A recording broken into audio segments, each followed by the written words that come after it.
Audio check.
Right, good morning everybody.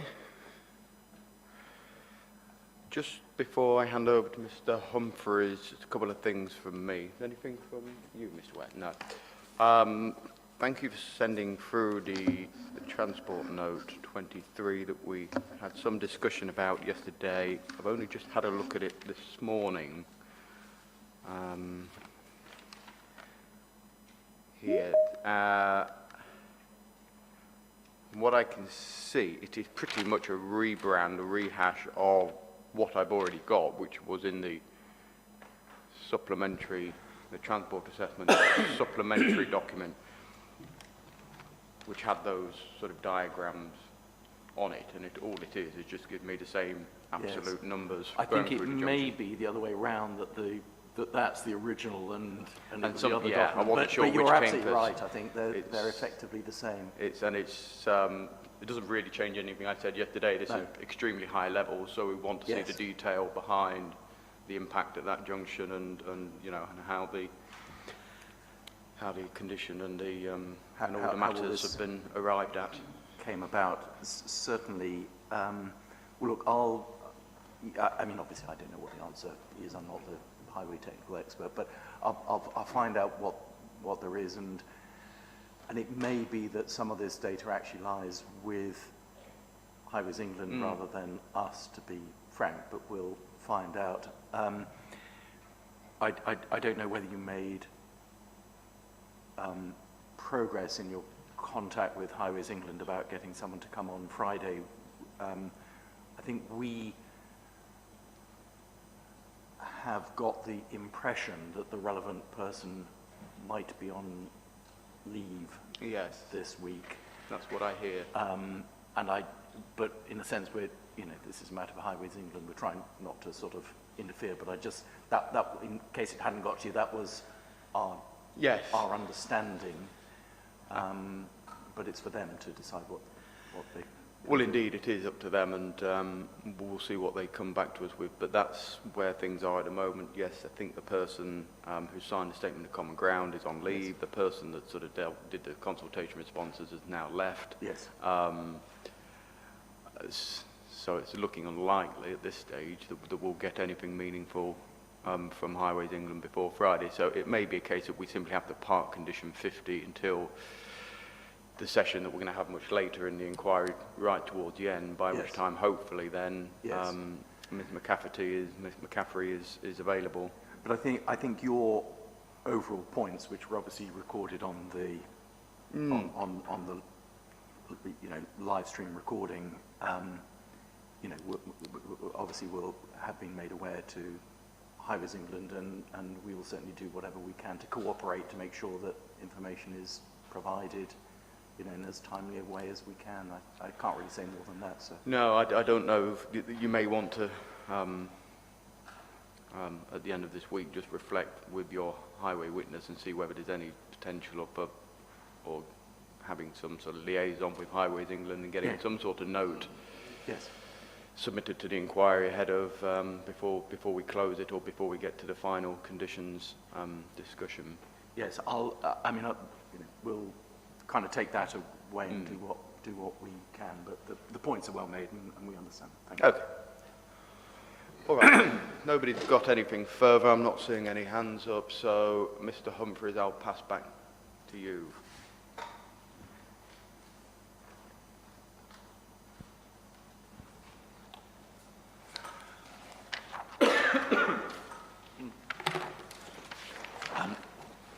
Mr. Collis, good morning. Good morning. We got into that topic in your evidence where we were talking about the highway infrastructure. I dealt with a number of generic points that you'd made, and I was now working through some of the points you were making on the particular A30 scheme, and I think I said last time that we were about to start just touching on the road safety audit data. I think as part of this, you very helpfully clarified yesterday that the collision analysis data, that's in your section 4.8, that's all now been agreed. Yes, that's been updated and submitted, and that's fine. We can therefore, in a sense, note that and for present purposes put that to one side. Your section 4.7 is dealing with criticisms of the road safety audit, and in essence the point you make is that the RSA was carried out on revision 8 and we're currently at revision 11 and there hasn't been a further road safety audit. The point in essence between the parties on this is that the change from revision 8 to revision 11, I think the most obvious change was the removal of the left turn filter lane, I think. And the reinstatement of the pedestrian crossing. And the reinstatement of pedestrian crossing. And those points were themselves a response to the road safety audit that was carried out in order to improve safety.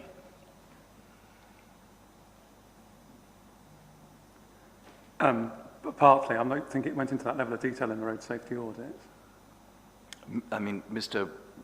Witchell specifically touches on this point. Obviously, he was involved at the time, you weren't. Do you want to look up where he touches on this point, or are you willing to accept that? Yes, we could quickly look at it. Yes, his rebuttal, paragraph 2.2.21.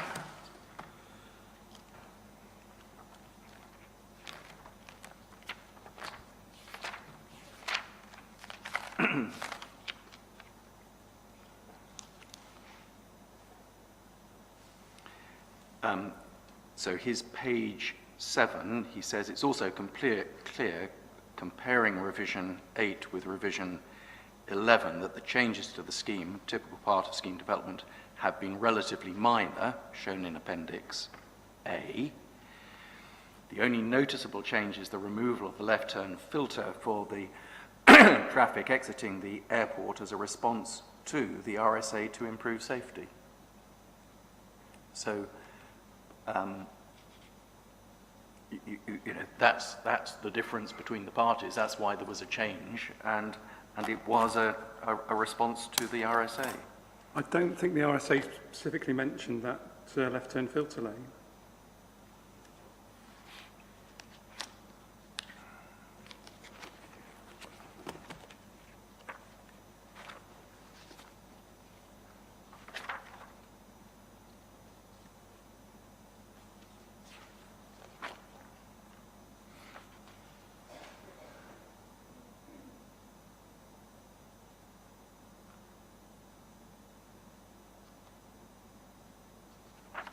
It wasn't a problem identified.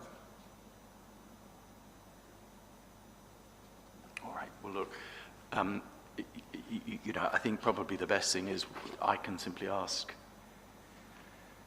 Mr. Witchells about this. This is one of the problems, frankly, of cross-examining on minor criticisms of the design, the detailed design of a highway, which will undergo design development in the normal course of events. These are things that frankly should have been sorted out, we thought had been sorted out a long time ago. Certainly the approach was agreed with the Highways Authority officers, wasn't it? And indeed the scheme, we know, was to be delivered by the council, or it was anticipated via a section 278 agreement. Yes, obviously that was their concept, and that would be worked up into more detail, but similar schemes. Yes. And then your next of these you know, very detailed criticisms relates to walking, cycling, horse riding assessment and review. And again, in your sections 4.12, 13, and 14, you make various points generally about the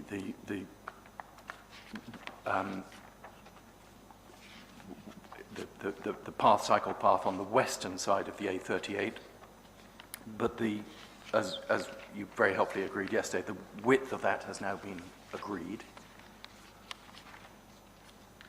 as being compliant. Yes, on the one side it has.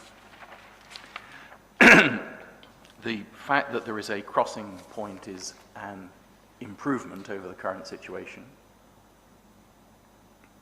Well, the crossing point's there at the moment. The issue is that we've got different vehicle movements, different speeds, increased pedestrian usage. So those are all factors that should be taken account of. And what is proposed is, in essence, exactly the same as the council's own scheme, as we discussed yesterday. The concept scheme, yes.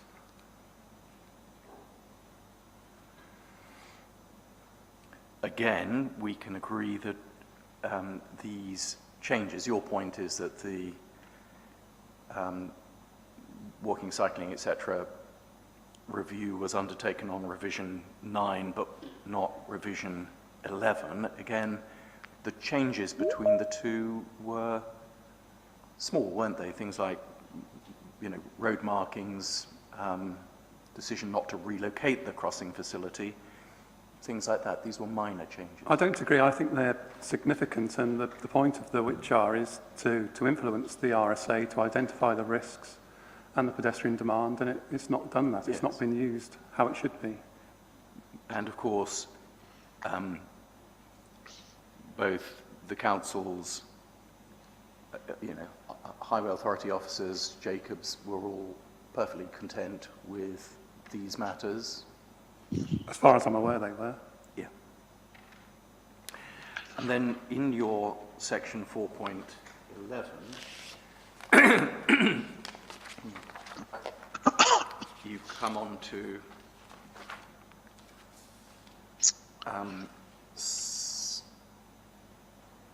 your outstanding technical concerns again. Sorry, I'm just going to drink something I was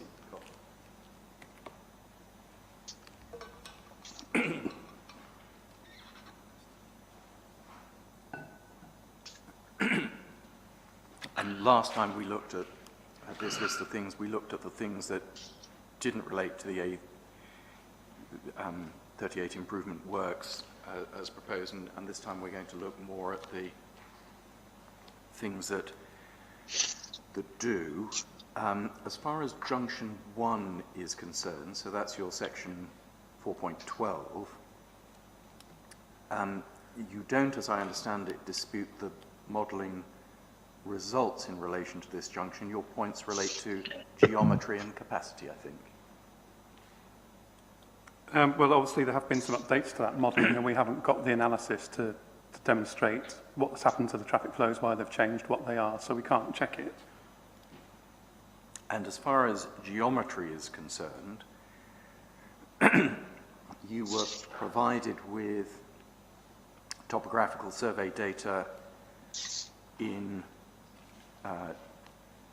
June, and what we can see is that there are some level differences. Those are well known, I think, maximum of 2 meter level differences, but the scheme drawings allow some 6 meters for horizontally for embankments. That would be a 1 in 3 slope, and that's perfectly acceptable, perfectly deliverable, isn't it? It would be. We've not been able to check that. It's a 2D drawing, and the height information is fairly limited, so it's not something I've been able to check. All right. And the land required is either adopted highway or it's airport land, isn't it, in that location? Assuming those level differences, that would be the case.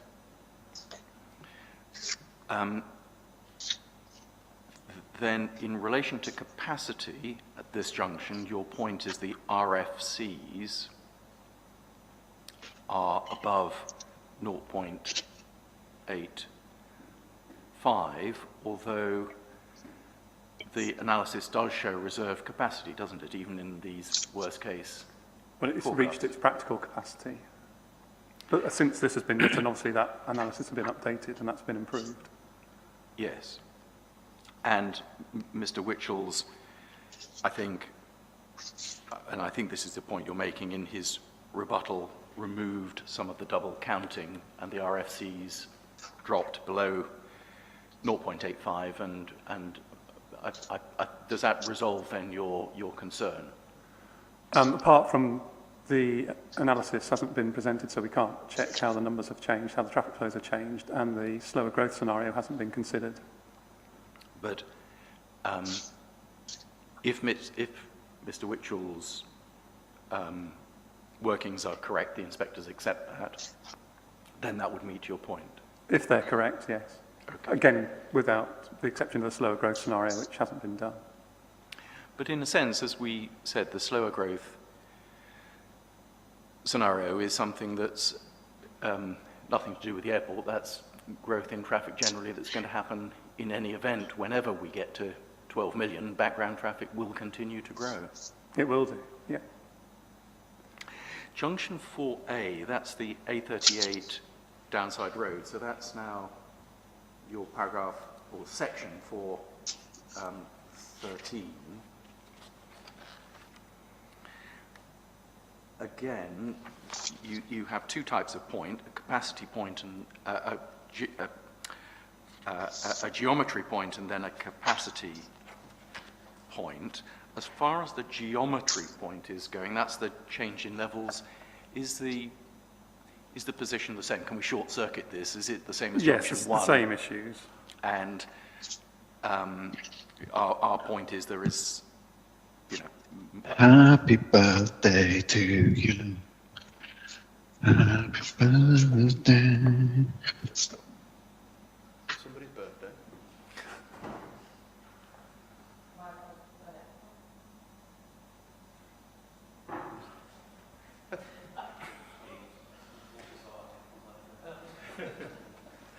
That lightened the mood. I just sort of didn't see that coming, sir. No, to be perfectly honest. It really was. Yeah. Right. If we can somehow go back to where we Move were with that. swiftly on. So the point with junction 4A is the same as with junction 1. There is the topographical data does show a change in levels, but sufficient land is taken, we say, to allow the proper grading of that, and I don't think you dispute that. Just an example, the width between the retaining wall and the aviation tavern, it looks to be less than a metre, but obviously that's an issue for the tavern rather than us. As far as capacity goes, this is the point about, I think, the impact of a pedestrian crossing. And again, and sorry to keep making this point, but the junction testing methodology was, of course, agreed with both the council's officers as Highway Authority and Jacobs. There's no dispute about that, is there? No. There was a technical note on that. The peak pedestrian flow, as recorded in the survey, so the peak was that the crossing was called up 3 times in an hour, and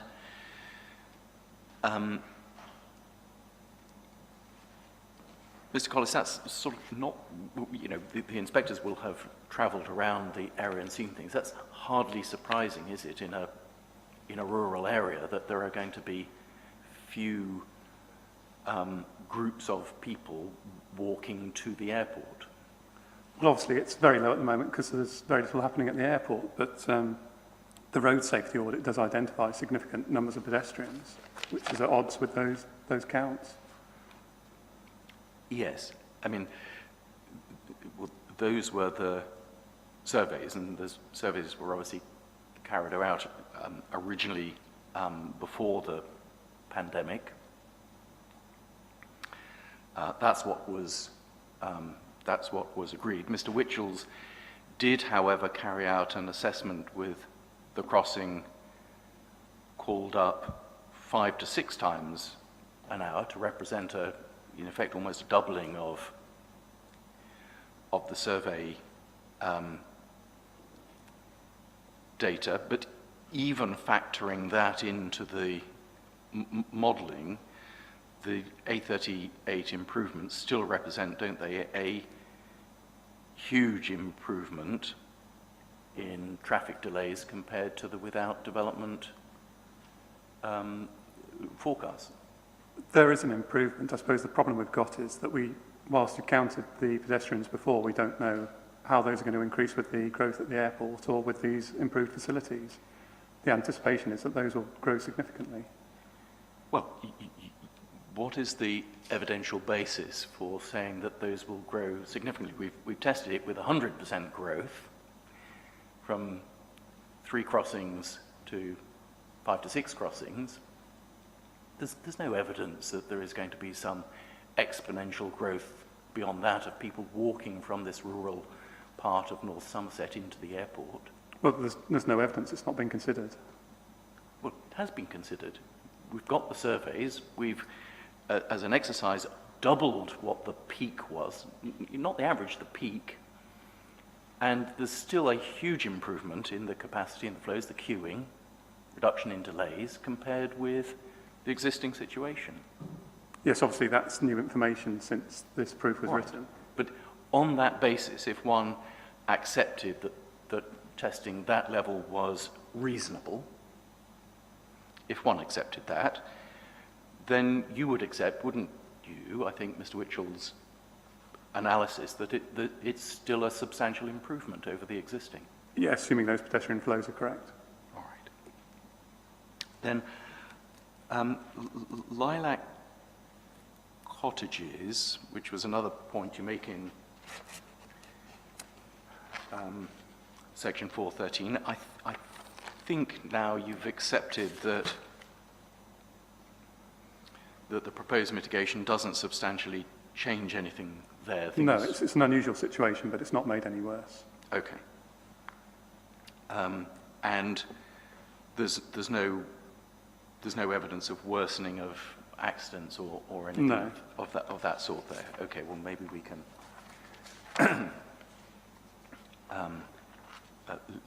leave that. Junction 4B, if I call it that, which is the A38 and West Lane. Again, you make the point that the width of the shared pedestrian cycle lane is substandard. This is on the eastern side, but no changes proposed there. So No. that is an existing situation. On the western side, you do accept that the proposed width is now acceptable, 1.8 metres. As a footway, but not a shared footway cycleway. All right.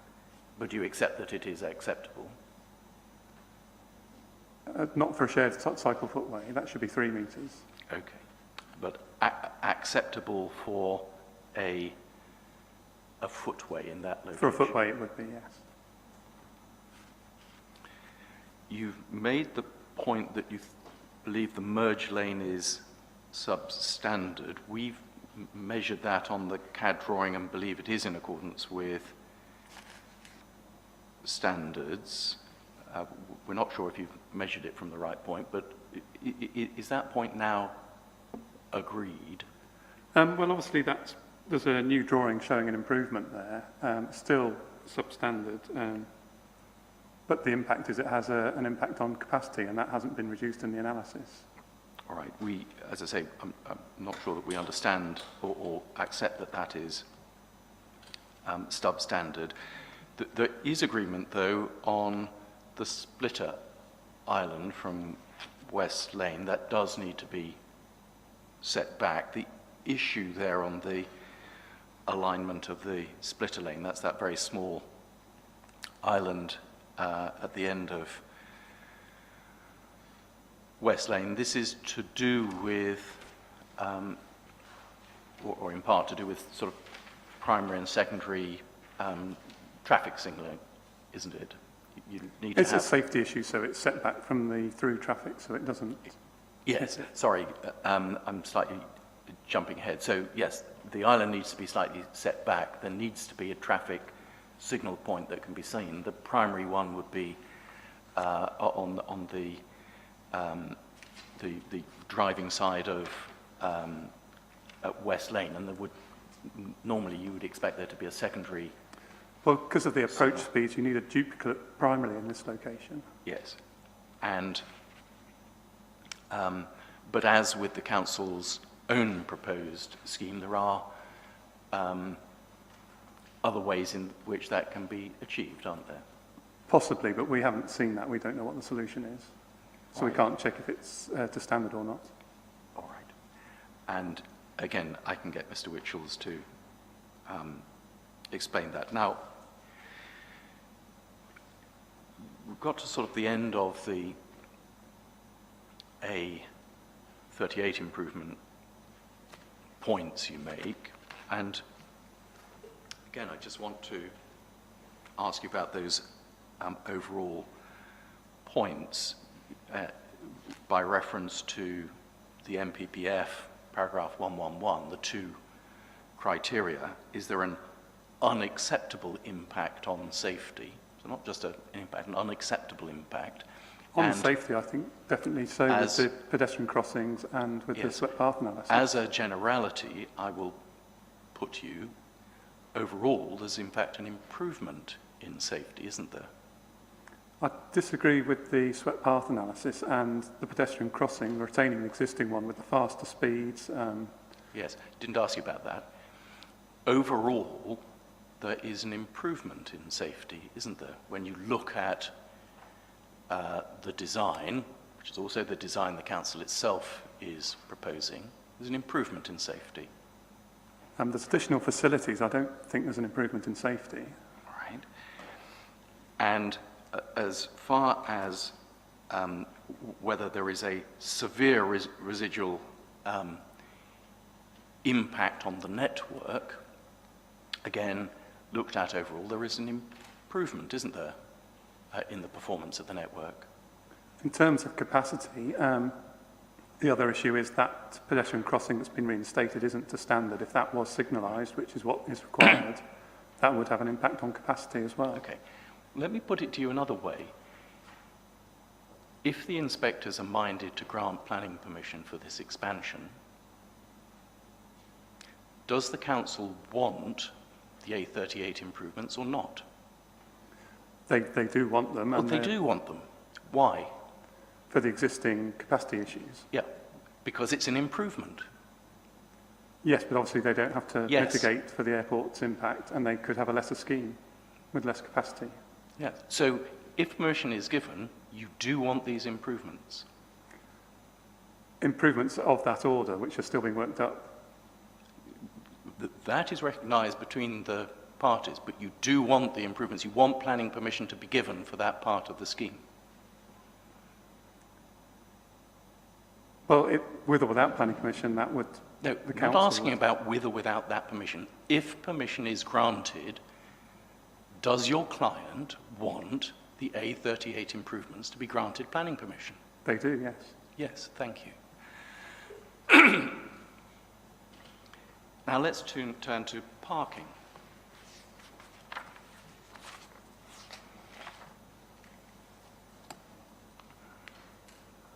I just want to touch on a general point first, the relationship between parking and public transport usage. It's not, is it, a linear relationship whereby for every passenger that shifts to public transport or each group of passengers that shift to public transport, that there will be an equivalent reduction in the need for a parking space. No, that will depend on the car occupancy. Wouldn't it also depend on whether the passengers that shifted to public transport were parking or whether they were arriving by taxi or being dropped off. That has an impact, yes.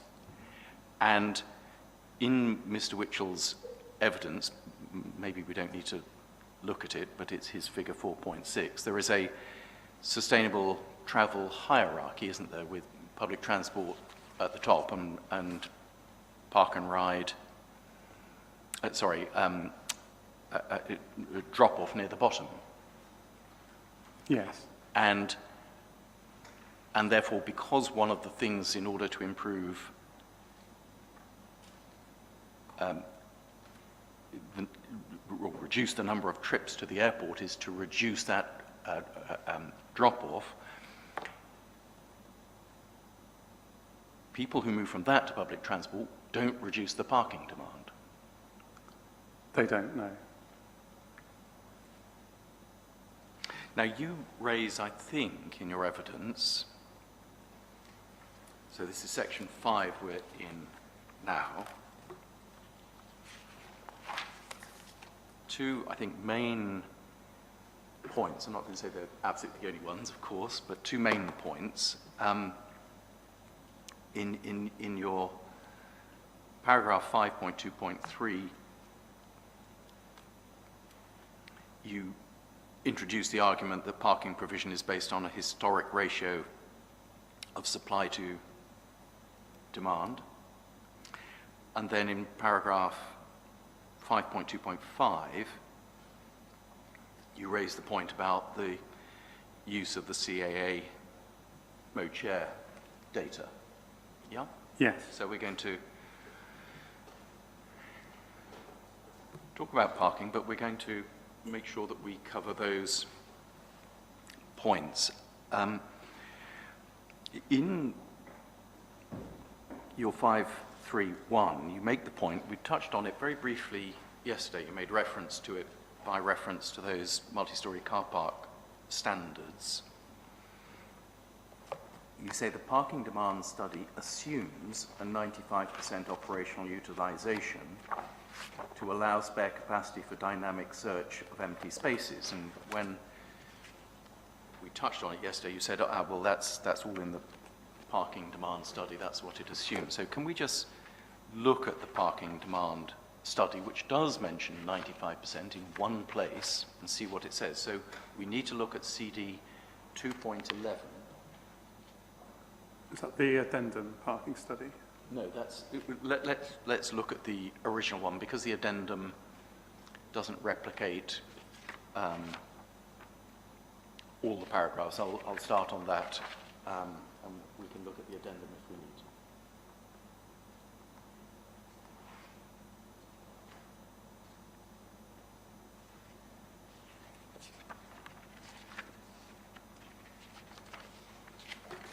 And if you were to search on this document, you would find 95% mentioned in one place on PDF page 10.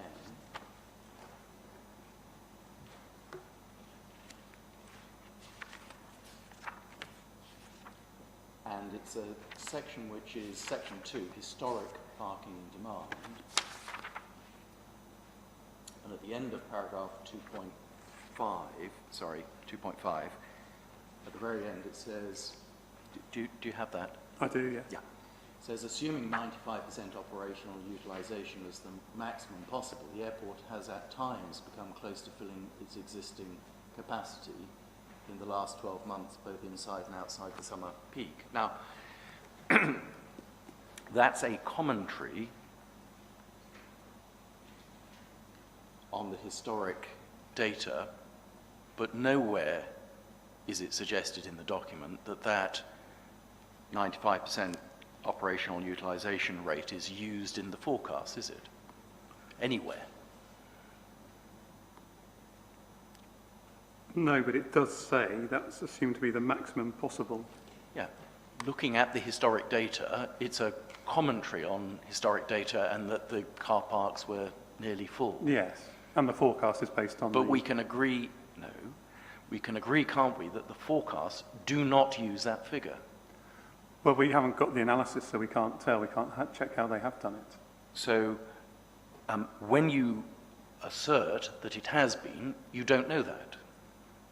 No, just based on, That one comment about the historic data. yes, when they're saying that's the maximum possible, then that's an assumption that would be carried forward. Yes.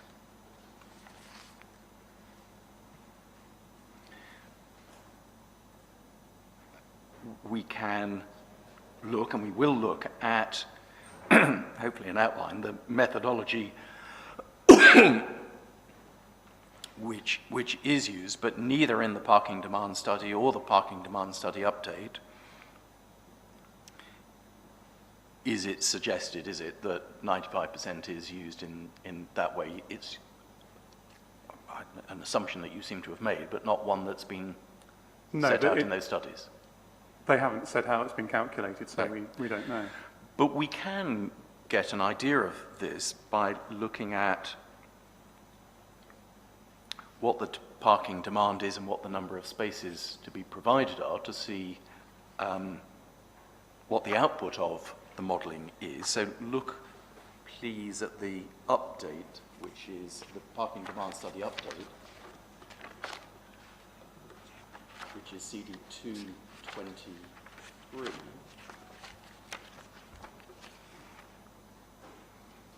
And we need to go to page 24. Sorry, just give me that number again. Mr. Yes, sir. Humphreys. 2.23, that's the parking demand study update. And PDF page 24, and there's a table 5.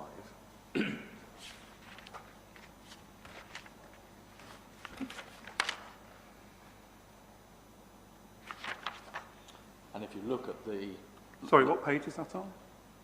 page 24, PDF page, I'll tell you what it's actual page 24 as well, sorry if you, this is in the Yes, got it. you've got that. And you can see there in the column for 2030, the core case forecast for when we get to 12 million, the demand and the capacity is not 5% higher than demand. We're at pretty close to 99% there. Yes, that's the case. Yes. So the idea that we have applied a 5% over capacity against demand is just completely wrong. For anyone that even glanced at this table, it would be obvious that it was wrong. I mean, if you turn to 3.4, again, it says assuming 95% operational utilisation as the maximum possible. So again, that comment is made. Yes. But once again, it's not used. You can see the number of spaces, you can see the demand, it's not used. It doesn't appear to be, but again, we haven't got the calculations, so we don't know how they've come to that.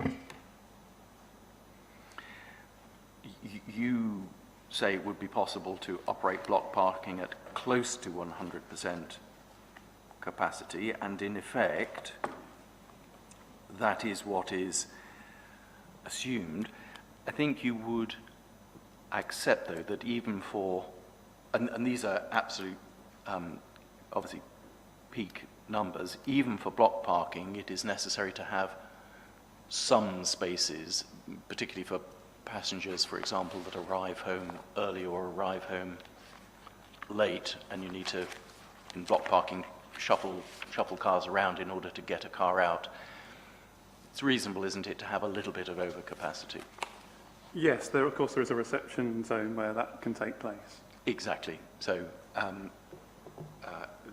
there's always going to be a little bit of spare capacity needed. Now, the point that you then develop in your section 536 and following is about demand to capacity ratio. And you seem to suggest here that future capacity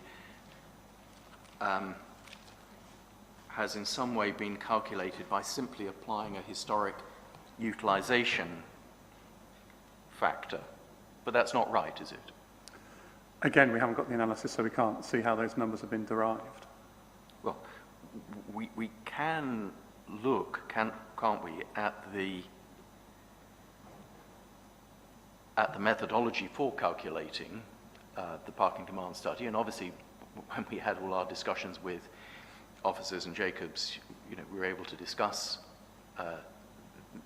these things. But when you again say that that is what has been done, or that what should be done, that's not actually based on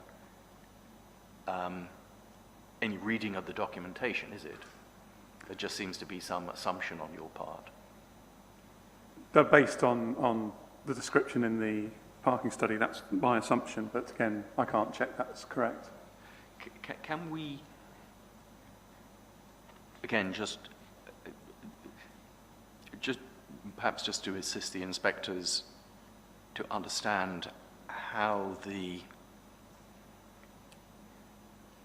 parking demand study data was worked, can we perhaps just go through light touch, go through the methodology?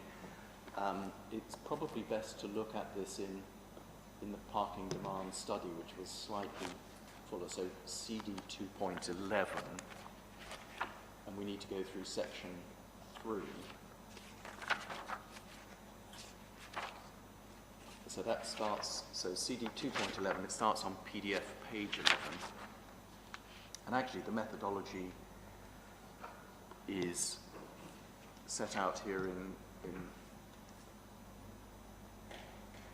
some considerable detail. And what I'll do is I'll sort of just touch on the subheadings so that the inspectors can see how it worked, and then we can pick up one or two of the points. So it starts on page 11.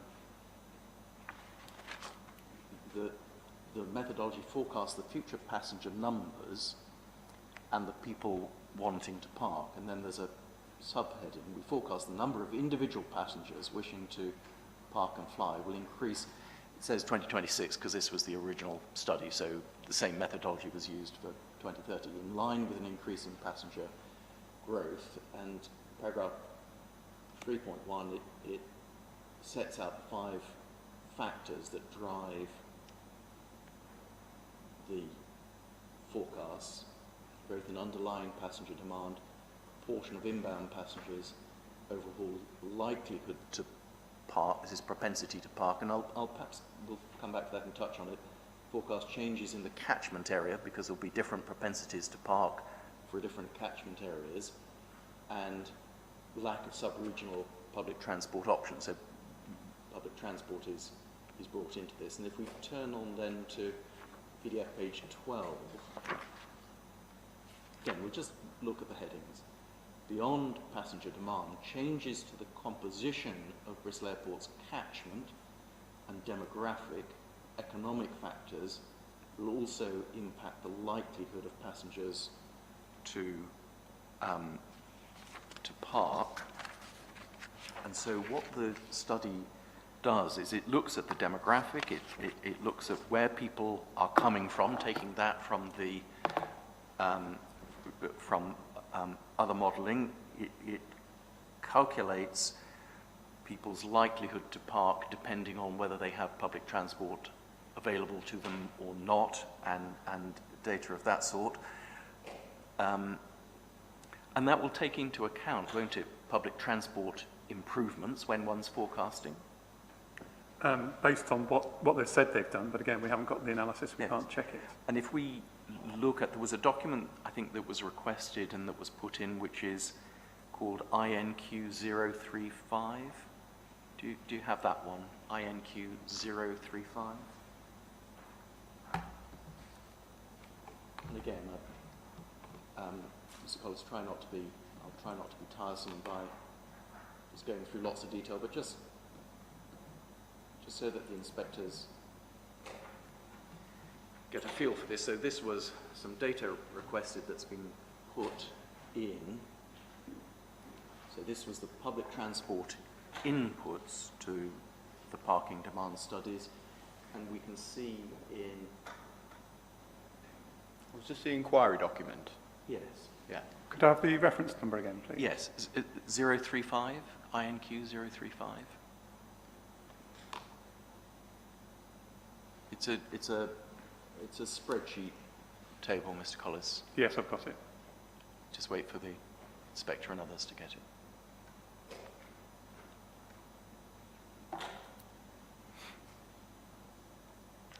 And what you get there, so in Mr. Witchell's evidence, we could cross-refer these things if you wanted to, but it may take time. In Mr. Witchell's evidence, if one was to look at, I'll give this for the inspector's note, pages 21 and 22 and 60 to 62, it sets out the various ASAS, draft ASAS, public transport initiatives, and certain of those have been, where they're relevant to the parking study, have been pulled out here, and they've given them these names, initiatives, initiative 1 through to 6. And what this part of the parking demand study does is then tell us for each of those initiatives, in effect, the effect it has on different segments, which are geographic segments. And that's the way in which the parking demand study takes into account the public transport initiatives that lead to the additional 2.5% public transport target. In other words, it starts with the existing, it adds in the public transport initiatives, and you ask for the data, and this is the data, isn't it? Yes, it's how it's been calculated, but what we don't know is how that's been used to calculate the number of spaces. Well, you may not, but it has been, you've had, this original study is years old, you've had lots of opportunity to ask, or Jacobs and the council's officers did have the opportunity and did discuss these things and were satisfied with all of this. I believe they were, yes. Yes. So just going back to the update study, we were still on page 12. We were just talking about likelihood of passengers to park. Obviously, paragraph 3.5, passengers likely to park is based on a wide variety of factors such as origin of travel, public transport options, age, and so on. Go on to the next page, it shows the surrounding areas, because each of those will have a slightly different propensity to park depending on public transport. Just below that figure, greatest impact on likelihood to park is expected to be the relative growth of sub-catchments further away from Bristol Airport. So one of the factors you make later is, well, the airport's going to grow and there'll be less public transport. That's taken into account, isn't it, explicitly in the modelling? Again, it says it has, but we can't check it. We don't have the calculations. We don't know how they've done it. Well, this isn't really an exercise in whether or not you can check something. We present our case, you present your case. You haven't got a case that this is wrong, have you? I don't know either way. No. All right. We go on in this exercise, PDF page 15, to the next stage in the exercise. There's a subheading there below figure 11. Passengers parking their own vehicle for the duration of the trip generate different capacity impacts compared to passengers that drop off by a third party. So obviously they take into account whether people are parking or whether they're parking very short term, 20 minutes while they drop someone off, and then we were taken into account. Go on to the next page, 16. Cars parked for passenger arriving by car, so they take explicitly into account. So it says, the next heading, we calculate the number of cars arriving at the airport by dividing the passengers who arrive by car by the average group size. That's one of the places where this is the original study, but where the latest CAA data becomes important, isn't it? Because that updates great group size, which is one of the ways in which that's taken into account. It does, yes. And you can see the reference to the CAA 2015 data, but the later report took into account the later data. Page 17, estimate car parking market share, because obviously there are a large number of parking, or a large amount of parking demand that's met off airport by other providers, if I put it like that, neutrally. That's explicitly taken into account in the modelling. For the winter, yeah. Top of page 18, using the future demand for on-site parking, we calculate the number of cars parked at the airport. So you get there the calculations of number of cars parked per annum. You get the table, figure 14. So this is again the original forecast, so looking at 2026, the number of cars parked and then competitor car parking. And then they work out what the peak car parking is, and you have to take into account cars arriving, cars leaving, cars remaining there, and you get a useful figure on page 19, figure 19, car parking occupancy.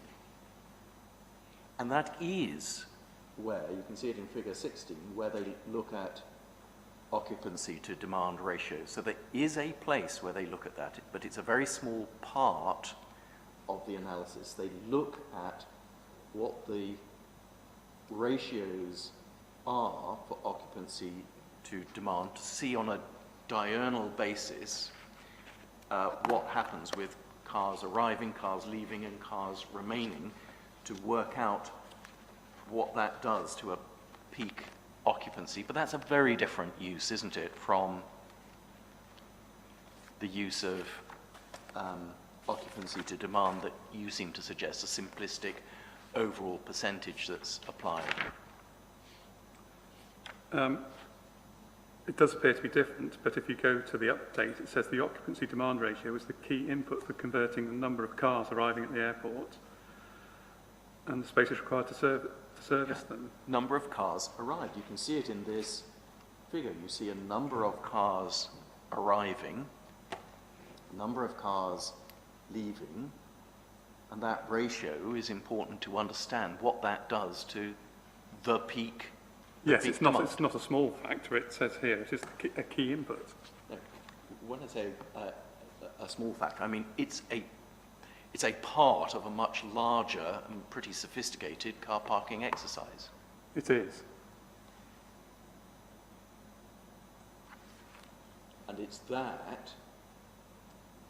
at the end gets us to the Bristol Airport forecast capacity. Obviously this has been, the figure there on figure 17 has been updated in the very latest figures, so I'm just using this as an exercise. Now, I think what we can agree,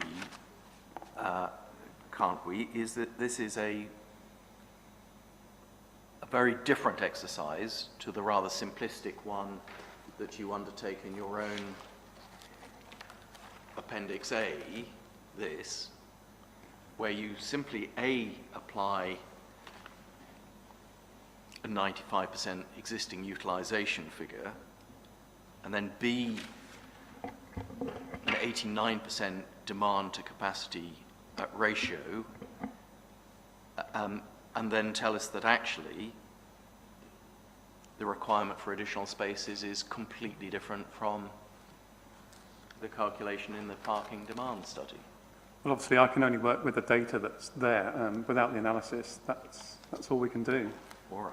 Well, could I just go back to the point about the inquiry document that was submitted? You said that Yes. that was acceptable to the council and their consultants, but that was submitted in 2020 after the decision was made, so they didn't have that data available to them.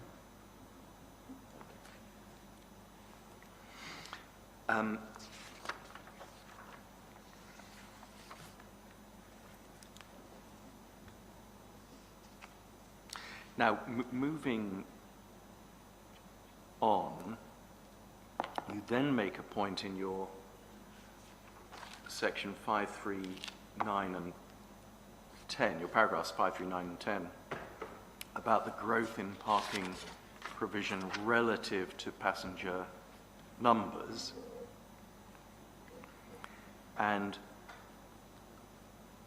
the obvious error in the calculation there is you've misrepresented the existing consented number of spaces. It's not 18,100, it's 18,700. But Mr. Witchells does present for the inspectors in his rebuttal the correct data. So could we just look at his paragraph 2.3.21?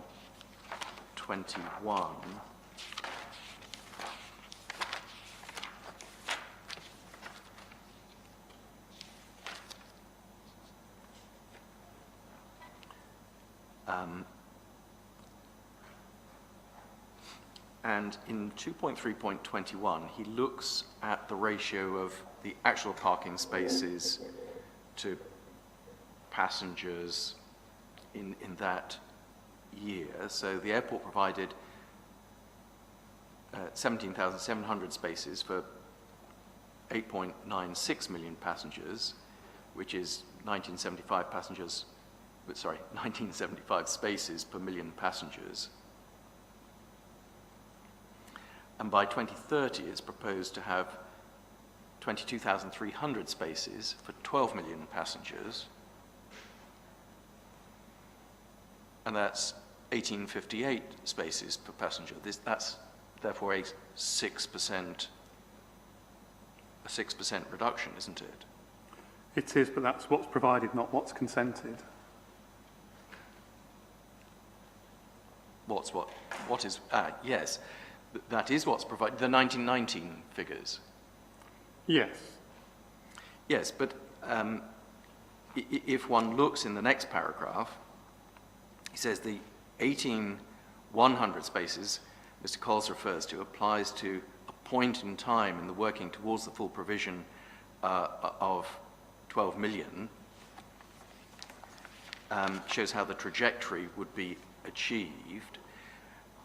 At that point in time, a deficit of 900 spaces. In other words, you've taken figures not for the airport at 10 million, but the airport passing through 10 million on the way, and there's obviously some spaces haven't been provided because there's work going on, construction work, and so spaces left. Next paragraph, if the airport actually has planning permission for 18,700 spaces for 10 million, which it would be expected to implement, this is in a no expansion world, this equates to 1870 spaces per million, and this is a reduction of 5% compared with the 1919 figure, and is the 2030 figure, paragraph 2.3.21, is lower than that. So what it shows is a reduction in spaces per passengers from 1919 actual to 10 million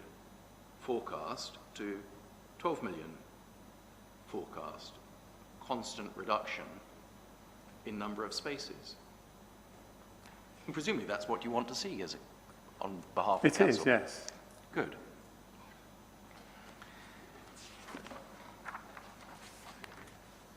And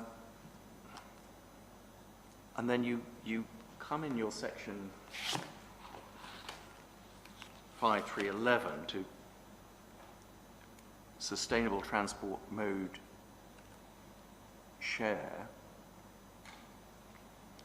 And your point here seems to be that the parking demand study update is in some way based on a mode share target of 12.5% or 15%. I'm not absolutely quite sure what you are saying, but we've already been through this. It's very clear that that's not the way in which the parking demand study was undertaken. It didn't work on the bus ticket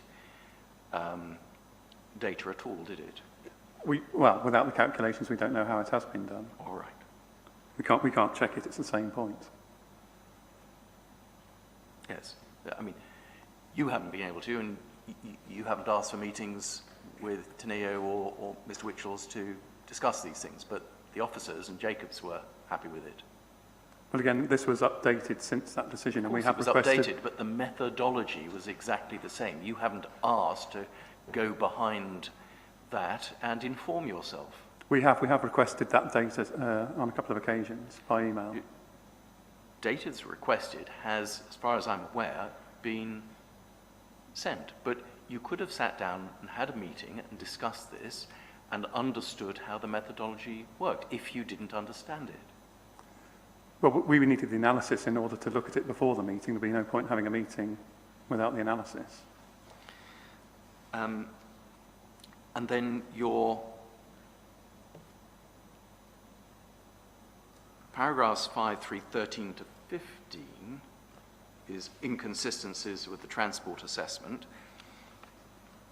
And in a sense here, you're absolutely right. There is an inconsistency, as Mr. Witchells has explained. Both have been conservative or pessimistic from their own perspective. Both are worst case for the particular impacts they're looking at. So Mr. Witchells, in the highways, junction modelling, has not assumed the CAA public transport mode shares of over 20%. To model the impact on the junctions, he's assumed that the public mode share is what the bus data shows. That's why that's a worst case assessment, isn't it? I mean, regardless how you measure it, that public transport mode share is fixed. It is inherent in the data. So however you measure it doesn't make much difference. Exactly, which is why the parking study has relied on the actual numbers of actual parking demand in the past. In other words, the parking study has assumed what the CAA data has revealed to us, which is why it minimises parking demand, whereas Mr. Witchells has not assumed that, has he? He's assumed the opposite, that the bus transport data is correct, and therefore he's overestimated the numbers of cars on the road. Again, we can't see how that's been applied, and that is a difference in the two parking assessments. In the one, they have applied a 2.5% reduction, and the other, it's inherent in the calculation. But the evidence, the TA and the TAA and Mr. Witchell's evidence is absolutely explicit on this point. It's not sort of hidden away, is it? No. No. Let's come on then to public transport.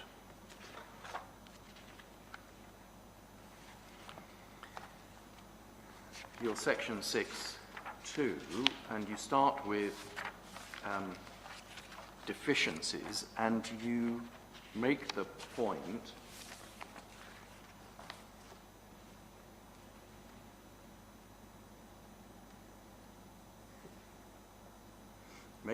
about reliance on buses to provide the additional 2.5%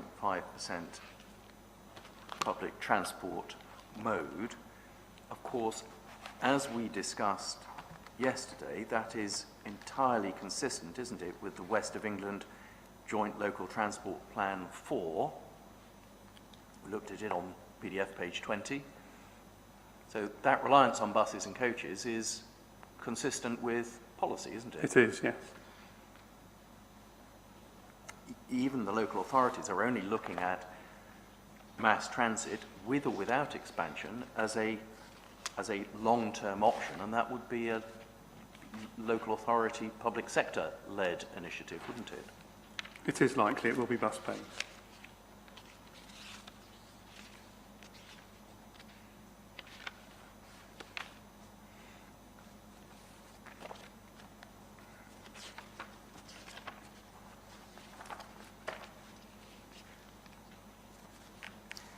Now, you raise points about deficiencies in data, including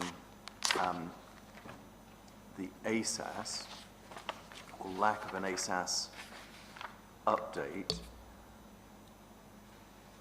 But of course, the council officers would have known, and indeed you know, that the airport has already, as part of its existing ASAS, been implementing large numbers of initiatives to increase public transport mode share. Yes, as part of a condition of the 10 million, there are requirements to do that. And frankly, and more generally, I mean, Mr. Witchell's rebuttal, I think table 2.4, sets out a whole series of initiatives. The airport has been going, frankly, above and beyond, hasn't it, the condition to improve public transport mode share. It's an important initiative. It has been improving. And its mode share, public transport mode share, actually, bearing in mind it doesn't have a direct rail connection, its public transport mode share actually compares very well, doesn't it, with other airports outside, obviously, the London network, where circumstances and rail connections are somewhat different. It does, but it also has a significantly higher car mode share. There's 18% higher than, for example, Birmingham and Manchester. I mean, we can look, can't we? We've seen it all before, but let's look at table 6.3. So Mr. Witchell's page 56.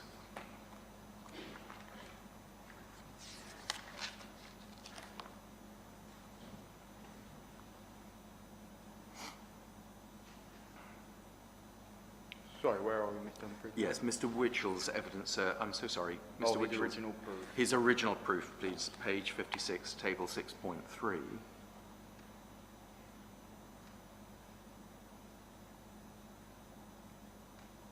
Now, you make the sort of slightly throwaway comment, oh, Bristol's car percentage is higher than Birmingham and Manchester, and it is. But its taxi, minicab and Uber percentage, i.e. drop-offs,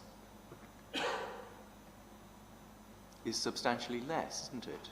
It is, but of course the additional car requires a lot of extra parking. Yes, precisely, and we've calculated that, but in terms of movements to and from an airport, as we agreed earlier, drop-offs, taxi, minicab, Ubers, are far worse because they're making 2 trips for every passenger.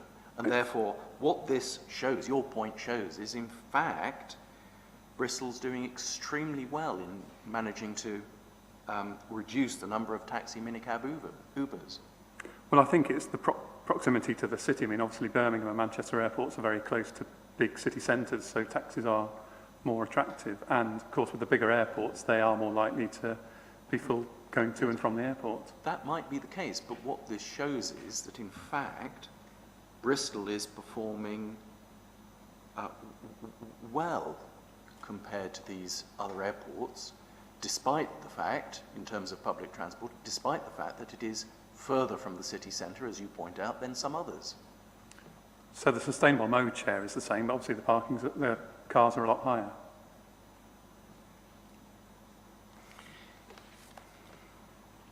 Now, additional, your section 6.3 is additional opportunities.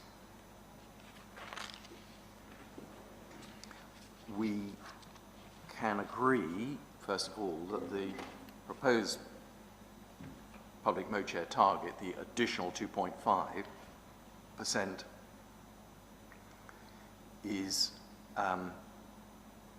in addition to the baseline, isn't it? It's not that there's a public transport mode share target of 17.5%. It's an additional 2.5%. It is, yes.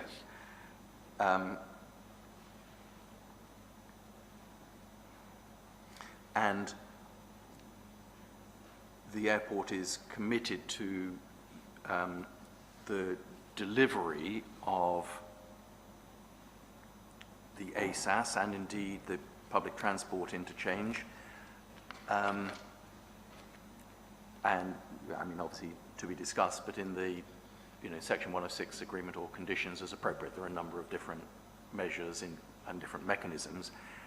But there's no dispute, is there, that the airport will be committed to those initiatives. Yes, obviously they need to be maximised and they need to be ambitious, but there are initiatives identified.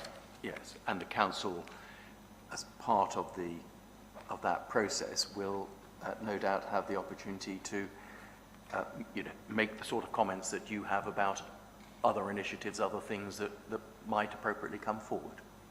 Indeed, yes. Now, you say there should be a proposed mode share of an additional 5%. Can we just see what the Highway Authority itself thought about such a suggestion? So we need to go back to CD 4.11.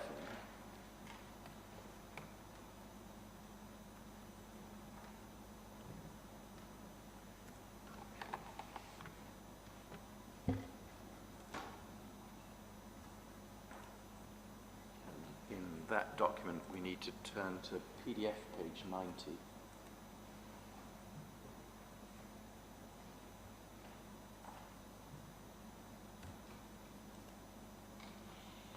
And the second full paragraph says, some objectors say a 2.5% projected increase in public transport use lacks ambition, and BAL should be pushed harder by the council to achieve 5 to 10% increase in public transport travel from passengers between 10 and 12 Mbpa. Officers consider a growth rate of 5 to 10% up to 12 million is not realistic, even with the measures outlined above. And it goes on to talk about the reasons for that. I'm not going to kind of read everything out.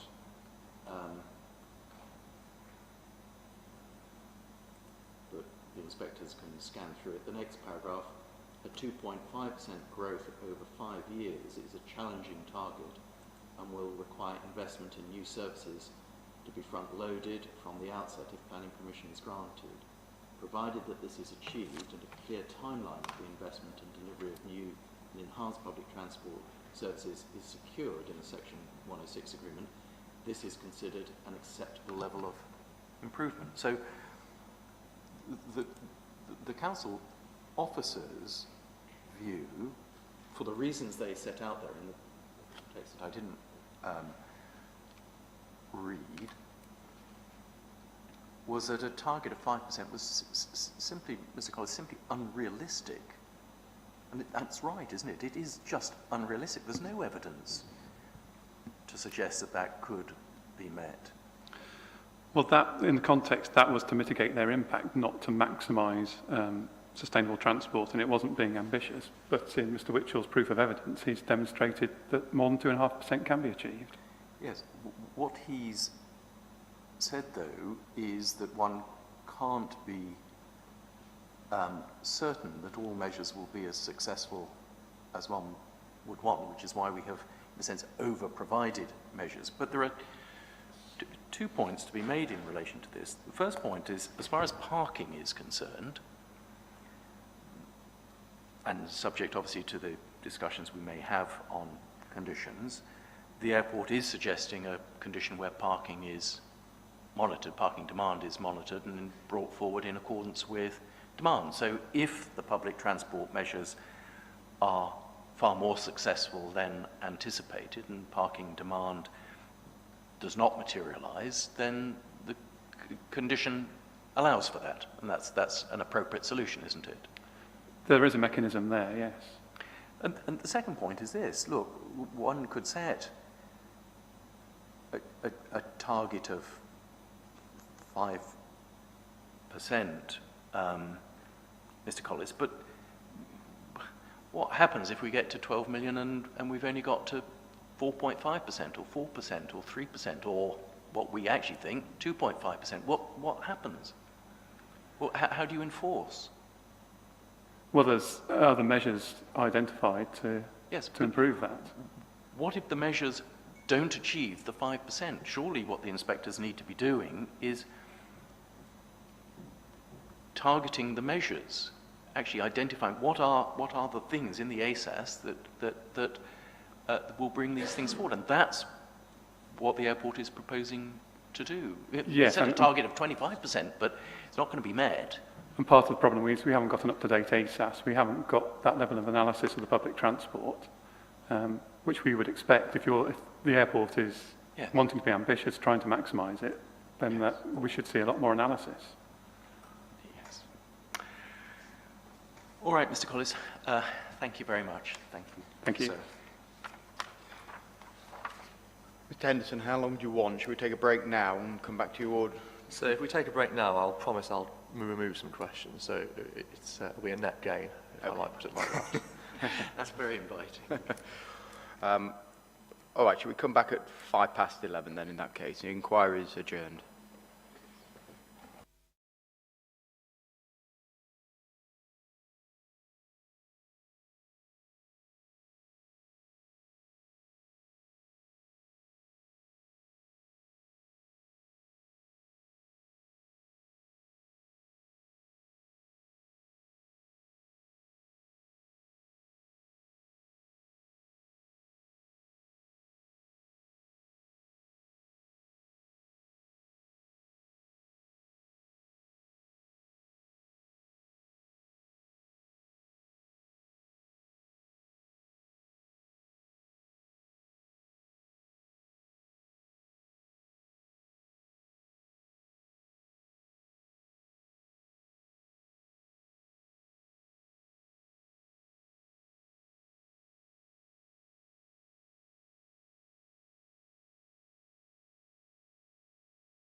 Okay, Mr. Henderson, are you ready?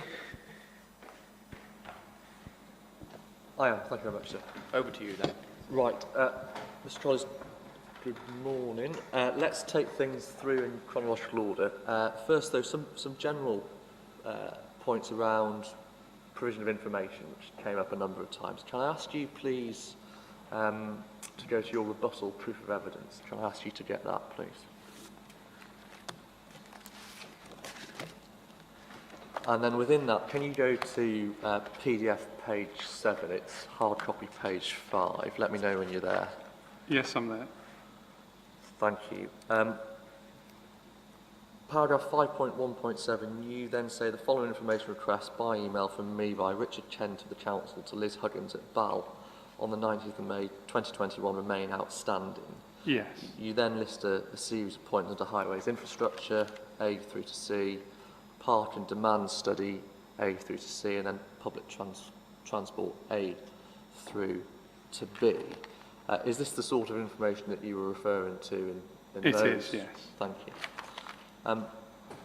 Are you able, if we focus just on those second two subheadings, park and demand study and public transport, and park and demand study first, if you don't have the information that you've listed there, are you able to replicate the sort of study that was undertaken by the appellant? No, we can't check that. It was put to you this morning, a series of questions by Mr. Humphreys, one of which was it was put to you that all the information you requested had been provided. Is that a correct statement in your view? No, some of it has, but it's incomplete. Have you ever refused a request for a meeting from the appellant? No. Thank you. Okay, that's those points done. Now let's think about the first reason for refusal. When you reach an overall judgment about the acceptability of a scheme in highways terms, so is it going to have a positive or a negative effect on the highway, is that a judgment which takes into account mitigation measures, for example, junction improvements, or is it a judgment when you ignore those sorts of measures? No, that's part of the factors. Thank you. So can I ask you then, please, to turn up the decision notice? That's CD 4.16.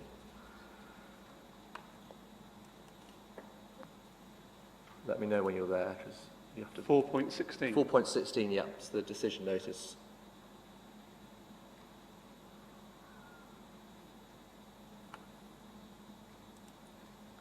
Yes, I've got that. First reason for refusal, which is the subject of a series of these questions, you'll see it says in the penultimate sentence, and which would have an adverse impact on an inadequate surface access infrastructure.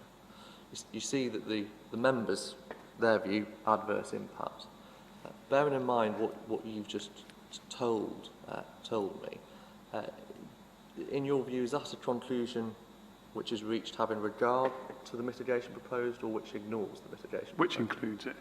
Right. And on that basis, what conclusion can be drawn about what members thought about the mitigation that had been proposed by... Well, they didn't think it was adequate.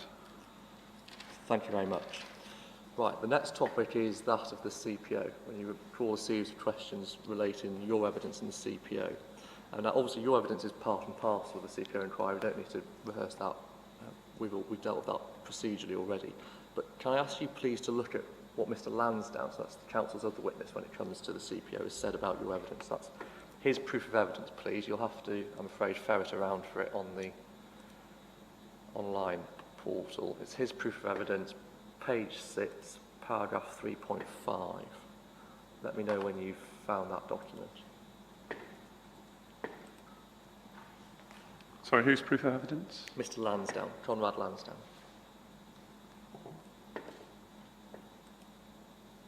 Yes, I've got that. Thank you. Page 6, 3.5, it says, further and separately, the evidence of Mr. Trollis has identified a number of technical deficiencies and additional data and analysis requirements for the improvements proposed as part of BAL's scheme. The detailed design work of the A38 MRN scheme, so that's the council scheme, is currently ongoing and will provide a solution that does not suffer from these technical defects. This is an important indication that the public interest is best served by the A38 MRN scheme, not BAL's scheme. Bearing in mind what Mr Lansdowne says there, how relevant is your evidence to the consideration of BAL's CPO scheme? And well, obviously, it's very relevant to the CPO scheme because that's what's proposed in their application. Thank you. Based on what Mr Lansdowne has said here about your evidence and the council's actions, has the council ignored your evidence? No, they're Or is taking it taking it on into board? account, and that's currently being looked at. Thank you very much. Right, the next topic is policy. So CS23, please. There's the CD 5.6, page 95.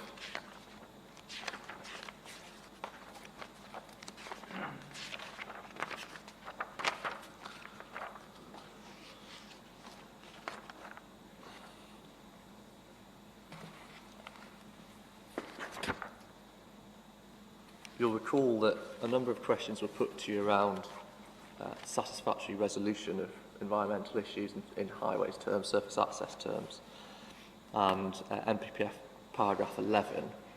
And those questions asked you about junction capacity and highway safety. When you're considering surface access I'll say that again, surface access proposals, such as we have here, are there any other factors beyond highway safety and capacity that you have to consider? And we'll also walking, cycling and public transport. Thank you. And does the NPPF paragraph 111 tell you anything about the assessment of walking, cycling, public transport mode share, for example? Does it help you with any of those questions? It does, yes.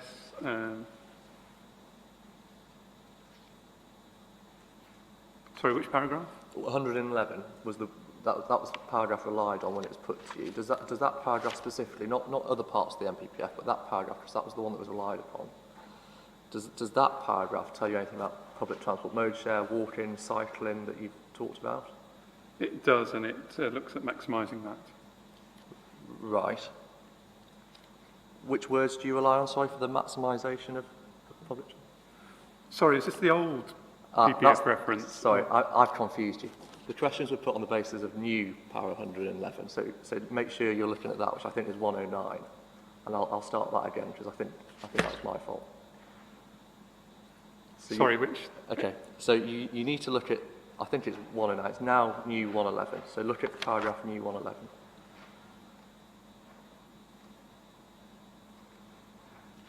Yeah. Development should only be prevented or refused. Do you see Yes. that? Right. So a series of questions were put to you around the relationship between that and policy CS23. In respect of these other factors that you've talked about, walking, cycling, public transport usage, does NPPF Power 111, new 111, assist you with the determination of those issues or not? Well, yes, safety is a factor there. Right. Are there any other parts of the NPPF which are relevant when you're considering those issues? Yes, the promotion of sustainable transport, making sure they've been taken up, safe and suitable access, and highway safety, acceptable mitigation. Right. Thank you very much. Final point on policy.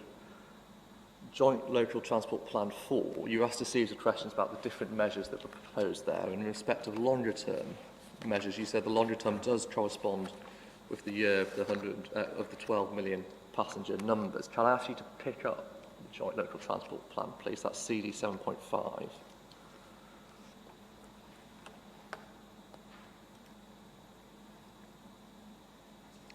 And when you're there, can you go to page 3, so that's PDF page 3.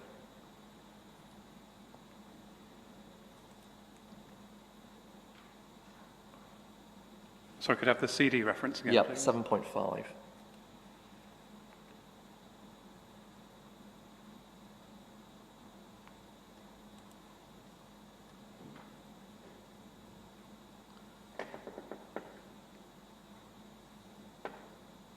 Sorry, 7.5?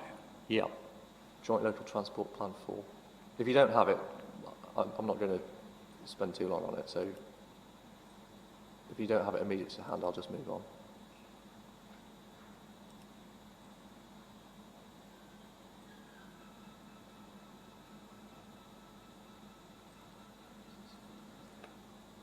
discuss it. Page 3, so the PDF page 3 is paginated page 4. Yes. Column on that left-hand side, first paragraph, says the JLTP4 was led by the West Midlands Combined Authority working with Bath, North East Somerset, Bristol, North Somerset and South Gloucestershire councils. It looks at transport up to 2036.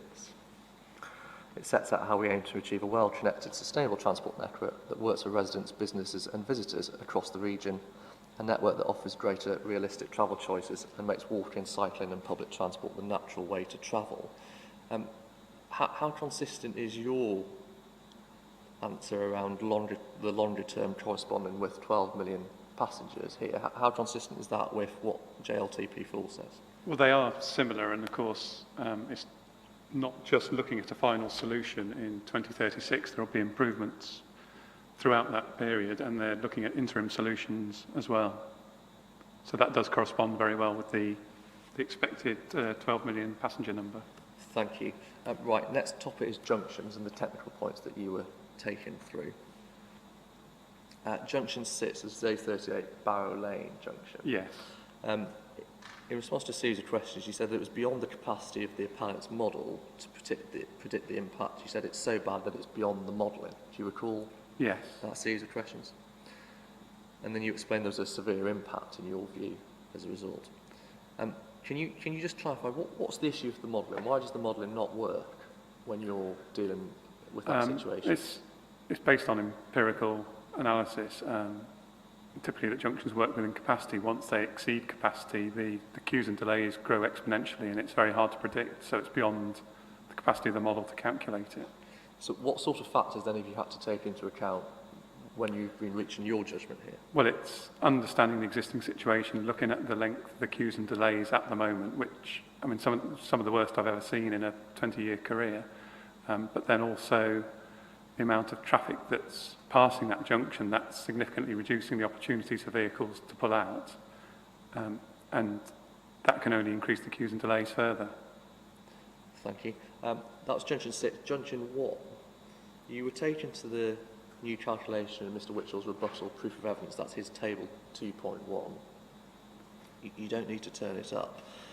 You were taken there, and then a series of questions were put on the basis of if Mr Whitchell's workings are correct. You recall that expression. Have you seen those workings? No, they're not provided. And are those workings available to the inspectors? No, they're not. And has anyone else at the council seen those workings? Have Jacobs or officers seen those workings? Not as far as I'm aware, no. They've only been done recently, so... So is there any way then for the inspectors to know whether those workings are correct or robust? No, there isn't. Thank you. Right, the next topic is parking. Can I ask you to pick this up? There's this CD 211, which is the first study that we had.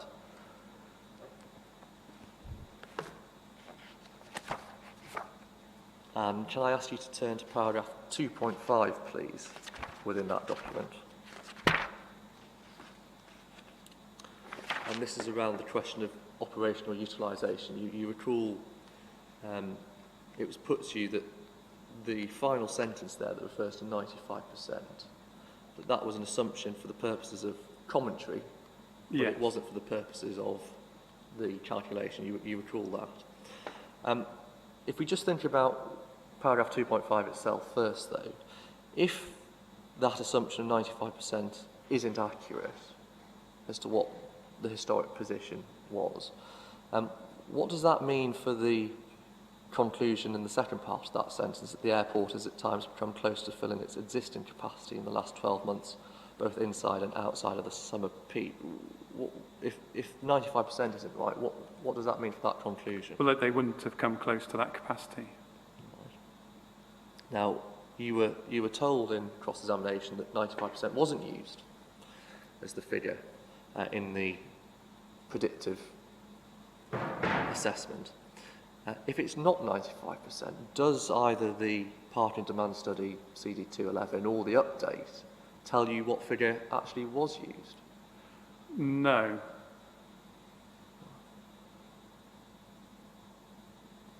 And if you vary the operational utilisation figure, what's the consequence of that when you come to calculate parking spaces? Well, if that utilisation goes up, you don't need as many parking spaces.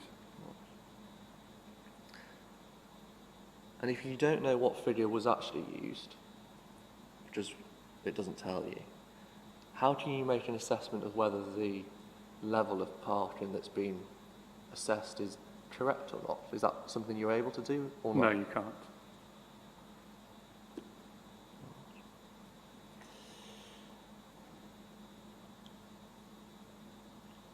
There's a linked point in relation to this document on page 13. You were taken to page 13 where we have figure 9. And you recall a series of questions were put to you. The culmination of that was the point that we weren't engaged with an exercise in whether you can check. You recall that point being made? Yes. You've told us already that you can't recreate the study. Are you able to check the study that's been undertaken on the information that's been provided to you?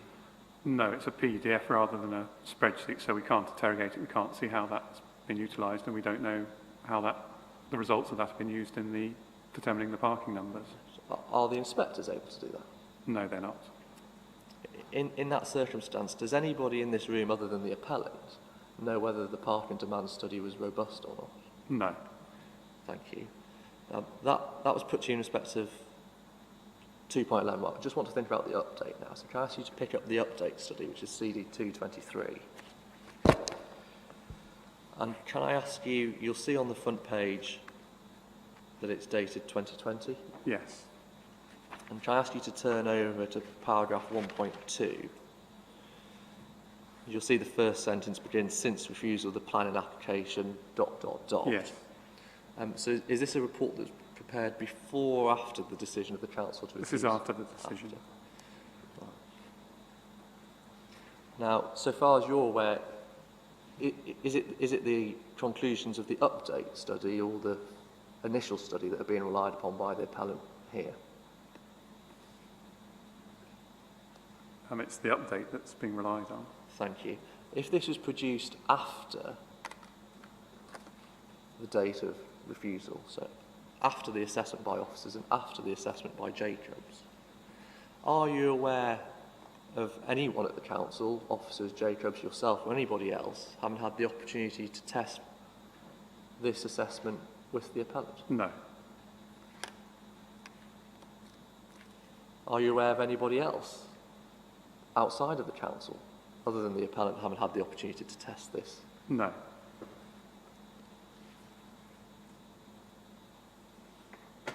So in that circumstance, what's the consequence for the robustness? Well, we of this can't be update? sure, we don't know. There's no way of testing it. And are you able to recreate the updated study? No. Thank you. That's everything on parking. Public transport, finally, please. You recall that a series of questions were put to you about where do we set the target, 2.5 or 5%. And it was put to you that one approach would be to target measures in the surface access, the proposed surface access strategy, so these proposed measures. Have all of those measures been quantified in terms of the benefit that they will bring to public No, not transport? all of them. Is 2.5% achievable on the measures which have been quantified? Yes, more than, yes.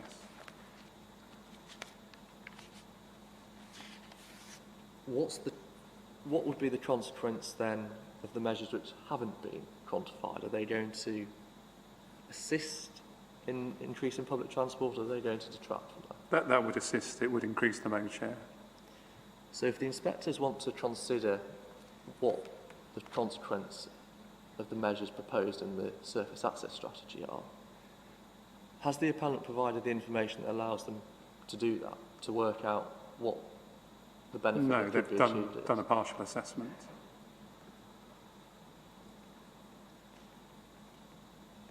And on the information that you have, applying your judgment, if those additional unquantified measures were to be factored in, what sort of effect would that have? That should increase that mode share to above 5%. Thank you very much. That's everything from me.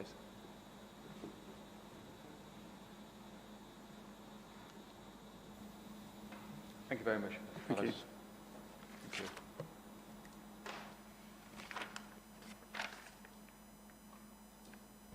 Thank you.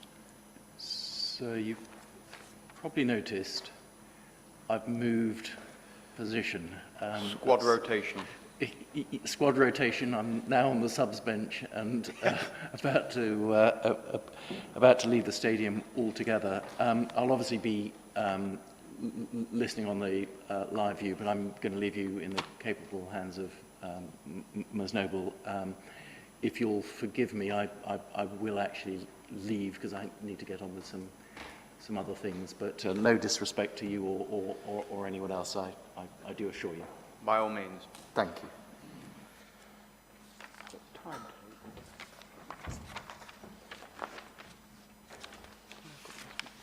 This one, but that's week 7. Right, so we've got Mr. Renshaw, yeah. Yeah, okay. Yeah.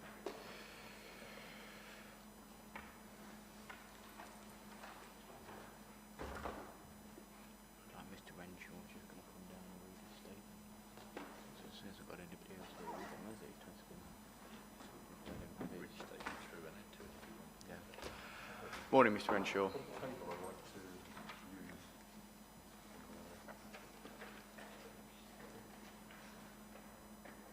Yes, just hand a copy. Was this submitted by email yesterday? Right. Right. But these figures are from the parking demand strategy. Is that right? Okay. That's it. Yeah.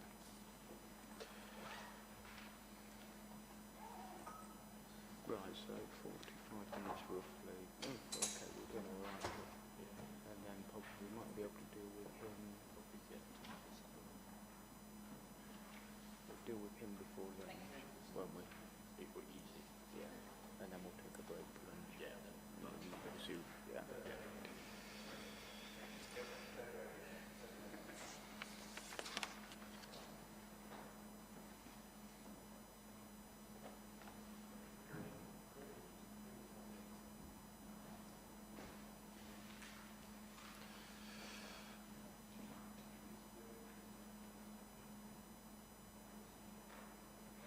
Oh, it's coming down here. Okay. Yeah. All right. Fine. Yeah.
Okay, morning, Mr. Renshaw. Are you ready? Do you want a few more minutes to just set up? I think I'm You're about there. ready to go, yes. Okay. You've not got an advocate with you, so you're just going to basically provide the evidence. Yes, unfortunately, I haven't got an advocate. Okay. My intention is just to run through a few limited parts of the proof and comment on them. Very good. Okay. Well, we'll hand over to you in that case. My name is Andrew Renshaw. I'm a chartered town planner and have been in practice for the last 40 years in the town planning profession in both public and private sectors. I hold an MA in environmental planning and have been a member of the Royal Town Planning Institute for over 35 years. I've had 14 years experience in planning authorities in the area of development management. And I was first approached by BALPA in September 2018 for advice in respect of an earlier planning application related to airport car parking. Perhaps I could just draw your attention to a couple of typographic errors in my proof. On page 2, paragraph 115, when I refer to the previous planning permission to enable the expansion of the airport, it should say up to 10 million passengers. And then on page 614, paragraph 614, where there's information in relation to the occupancy of the multi-storey car park in June and July of 2018, the figures there should read 460 and 540, not 260.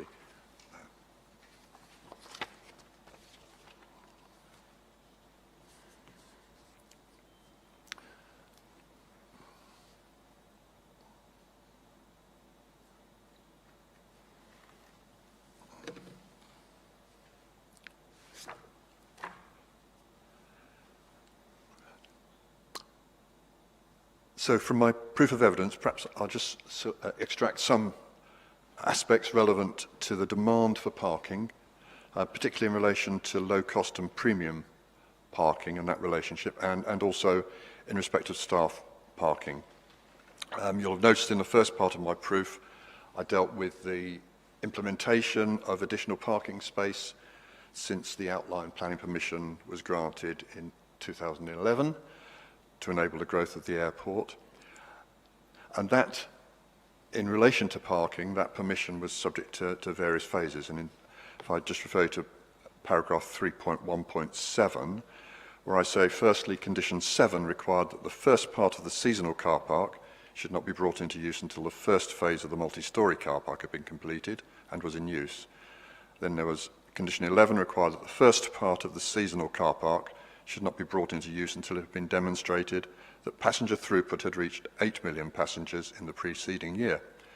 Thirdly, condition 8 required that the second part of the seasonal car park should not be brought into use until it had been demonstrated that passenger throughput had reached 9 million passengers in the preceding year. And finally, condition 9 was to restrict the seasonal car park to use between May and October in any year.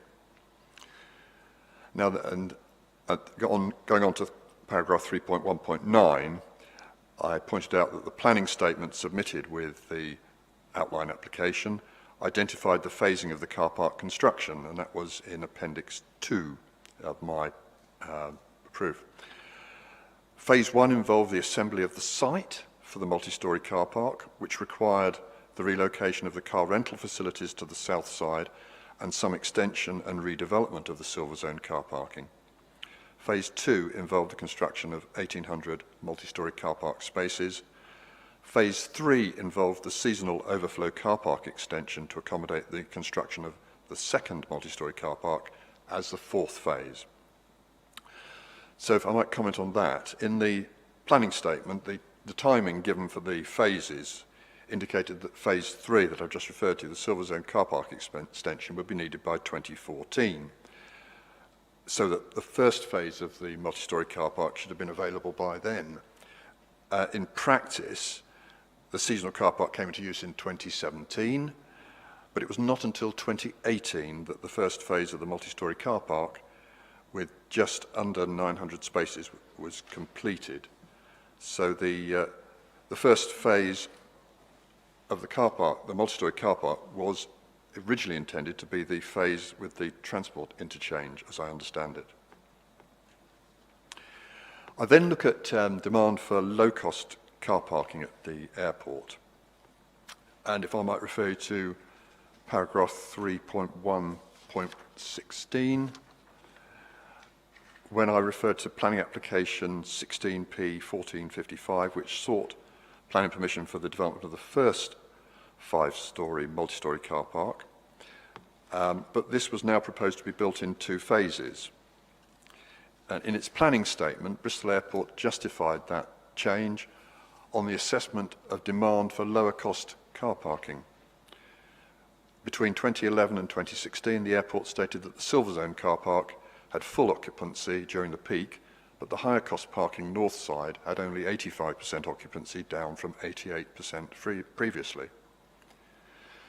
So the reasons given for the increased demand for low-cost parking in that planning statement, as part of the justification for the deferral of the multi-storey car park provision, was very similar to the reasons advanced in the parking demand study and the parking strategy for the appeal application. At 3.1.17, I concluded Bristol Airport argued that it should react to customer demand and that building multi-storey car parks is more expensive. It was not viable to comply with the planning conditions previously imposed. And so I concluded that provision of low-cost parking for passengers has always been a priority for the airport, and commercial airport arguments in favour of the provision of low-cost parking have led to delays in multi-storey car park provision. Well, I cannot see anything that has changed since the extant planning permission to suggest that the demand for premium parking will be any different with future expansion. I'll then move on to review the parking strategy in my proof, and that calculated the need for 3,900 additional spaces to meet peak demand, assuming a public transport share of 15%. But we are told that this translates into 4,850 spaces to take account of ongoing construction activity. If I might move on to paragraph 5.115, in terms of the phasing of the additional car parking now proposed, paragraph 6.1.5 of the parking strategy states the development of low-cost parking is a more practical step to develop further parking capacity at Bristol Airport, and that there will be an immediate need for this provision.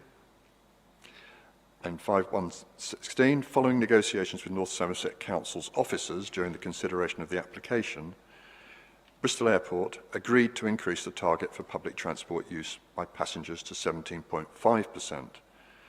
North Somerset Council consider that only 3,200 additional parking spaces are required if this target is achieved, but this has not led to a reduction in the amount of car parking proposed to be provided in the Green Belt in the planning application. And 5.1.17, the outcome of the strategy is that in addition to the 4,850 spaces proposed as part of the appeal application, there remains 1,800 spaces to be provided in multi-storey car park 2. Thus, of the 6,650 spaces that Bristol Airport is seeking or have outlined planning permission to provide, only 2,700 are low-cost spaces.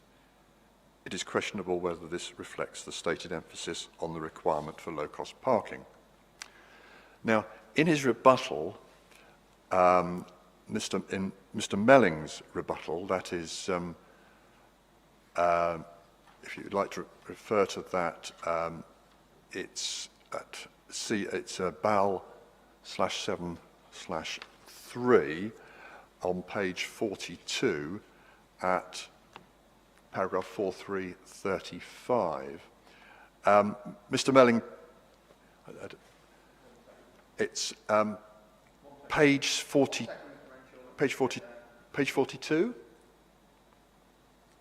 Sorry. And it's paragraph 4.3.35.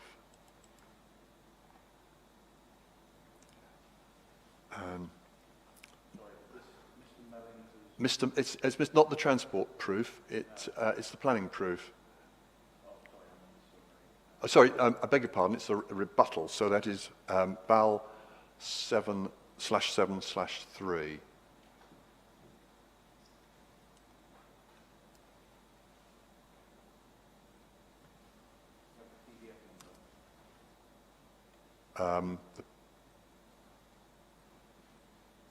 The PDF number.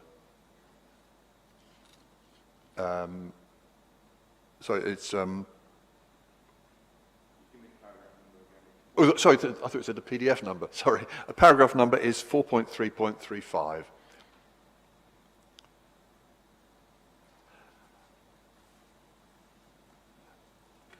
Now, I accept that my numbers take no account of lost spaces associated with the construction of multi-storey car parks, but I found some difficulty in understanding the appellant's calculations for future parking capacity, as the distinction between net and gross is sometimes unclear in the various parking demand and strategy documents. For example, in the final paragraph of the conclusions to the parking strategy, if I take you there, that's CD 212.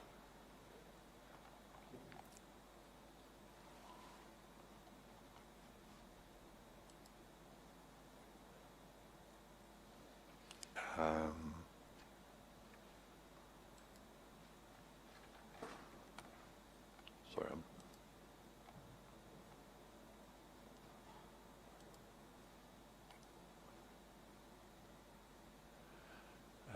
sorry.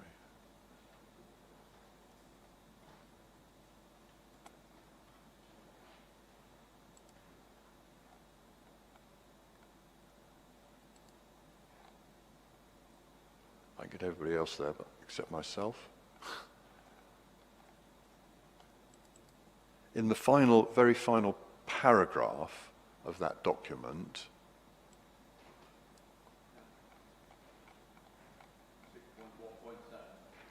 indeed, yes.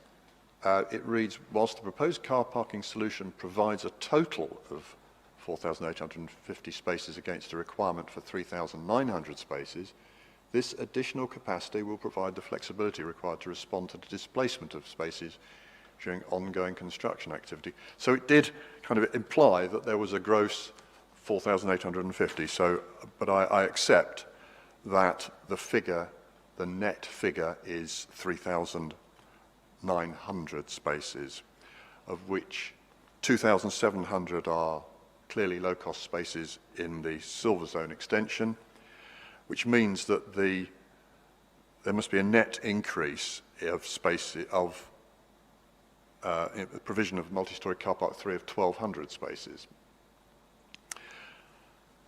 But there's also a further 1,500 net additional premium spaces to be provided in multi-storey car park 2 as a result of the extant permission. So that leads to an additional total 2,700 premium spaces. Now, I've given you a table to look at, because what I'm concerned about here is that the provision in future appears to be increasing the premium parking provision at a very substantial rate, and yet the demand, we're told, is for low cost. So if you look at the table, what I've done is looked at the breakdown of the different types of parking. We'll see that in 2017, premier parking, that was before the multi-storey car park was built, there were 520 spaces, so that equated to 3% of the total at the airport. Then currently, with the first phase of the multi-storey car park completed, we have a premier parking there, so 11% of the total. But moving forward, at 10 million, the total, the proportion of premier parking goes up to 20%, and then at 12 million, my calculations are that there will be 26% of the parking as premier parking, which doesn't seem to reflect the demand that is being promoted in the parking demand study. And if you look at the parking demand study, that's document 211.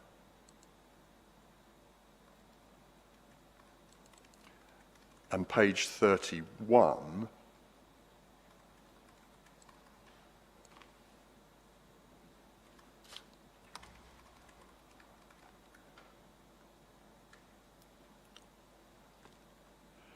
you'll see section 7.7 is essentially a series of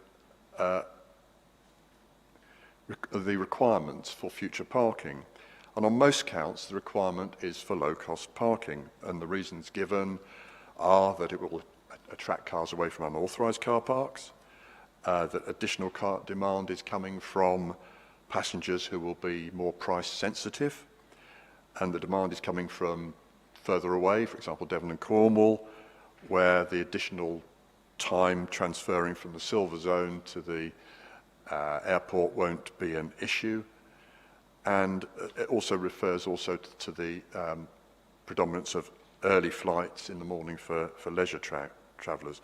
So in short, there's not a lot to support demand for the construction of all the multi-storey car parks now proposed, if they're for premium parking. There is forecast to be more business travel, I accept, but the degree to which that might increase the demand for premium parking is not mentioned in the parking demand study. And you'd wonder, reading that document, why the airport would willingly want to build multi-storey car park 2, which has already got outline planning permission, let alone multi-storey car park 3. But one way of stimulating demand for it is covered in my evidence on the Greenbelt, which is a separate matter.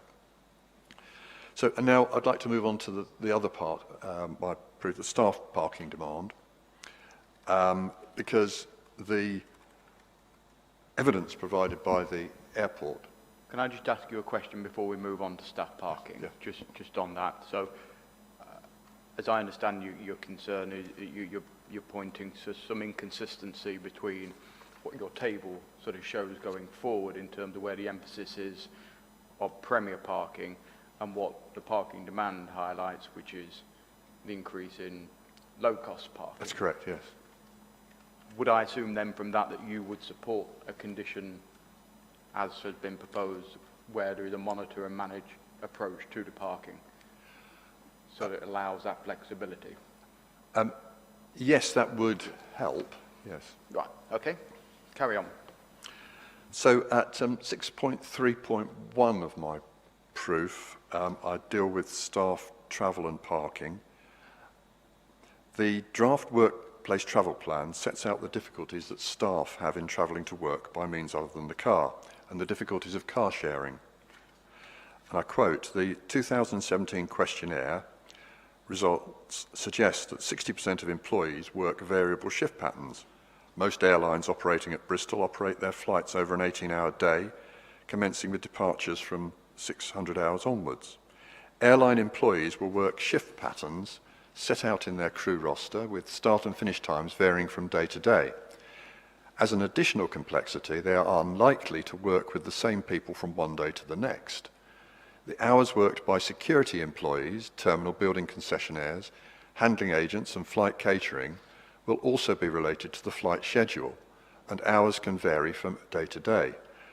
Early shifts will commence between 300 and 500 in the morning, and late shifts will finish around midnight. So, in response to aircrew, they have to start work 1 hour before departure of their flights.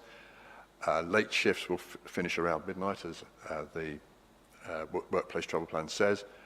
But of course, there can be unexpected delays, which anyone who's flown knows that they are not at all infrequent. I've got relatives in Madrid who fly over to Bristol, and they can arrive anything from half an hour early to several hours late. Moving on to 6.4.3, according to the draft Workplace Travel Plan 2018, single occupancy car use by staff has reduced from 93% in 2004 to 84% in 2017. The target set in the travel plan was 75% to be travelling by sustainable means by the 12 million passenger per annum. That target has been subsequently made more challenging by lowering it to 70% following negotiations between the planning authority and the airport. I go on to say, in short, neither the planning authority nor Bristol Airport have recognised the difficulty that employees working unsocial shifts have in travelling to or from the airport by sustainable means. For example, Table 3.15 of the TA Addendum forecasts that 835 out of 2,115 journeys to work, that's 39% of them, at 10 million passengers per annum, will be by staff starting work between 2 o'clock and 7 o'clock in the morning. And 498 journeys home will be in that same time period. And John Hatton of Balper made reference to the particular difficulties that airline crew have with their schedules in travelling sustainably, even car sharing. And moving on just to 6.4.5, no calculations have been undertaken to show whether a 70% target for sustainable travel would actually reduce the staff parking demand if it was met, given the significant increase in employment which expansion to 12 million passengers per annum would entail. The transport assessment, going on to 6.4.6, the transport assessment identified 2,976 employees at the airport in 2018, but with growth to 12 million passengers per annum, there were estimated to be 4,350 employees, an increase of 1,374. Whilst it is estimated that only 50% of employees are actually present on any day, this suggests there could be some 800 additional employees working daily. The travel plan simply asserts that by not increasing staff parking, employees will have to change mode.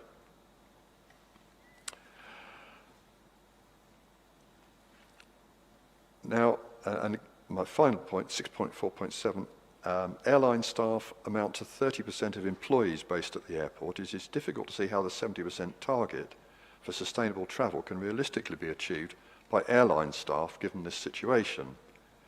Even if this target can be met overall, the increased employment suggests strongly that there will be a need to make further public parking space available.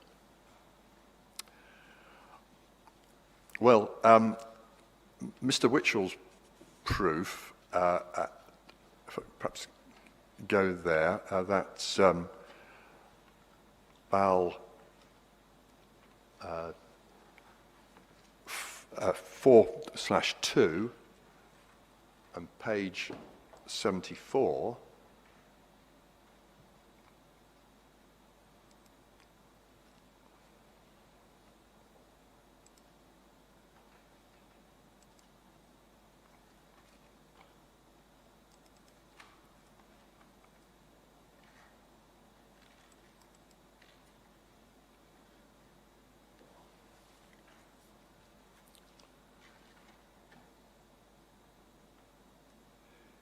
If you look at the table,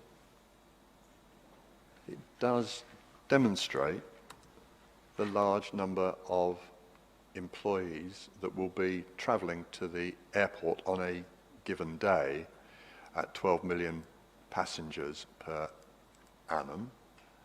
And from that, there will be a very substantial increase in the demand for staff parking, even at the 70% travelling sustainably. So it's all very well saying that there will be no more parking made available for staff, but how in practice is the airport going to deal with the situation that will emerge? Are they going to say to EasyJet or other airlines, sorry, but your staff cannot have the parking permits they require because they aren't travelling sustainably enough?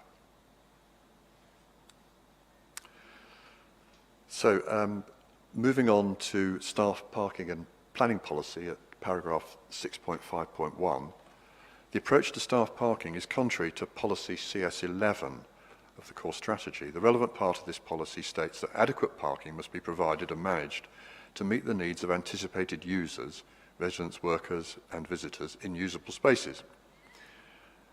6.5.2, the context of this policy is that although the Council is committed to sustainable development, it recognises that across much of the district, cars are still essential for many journeys. The core strategy states at paragraph 3.156, national policy in the past has perhaps naively tended to assume that if less provision is made for the car, then less car use will take place. The North Somerset experience is that while much can be done to encourage travel by other modes, there will still be high car ownership and people will need space to park. And 6.5.5, I go on to say, the statement in the travel plan that staff will simply have to change modes or find it impossible to park is again contrary to the thrust of policy CS11.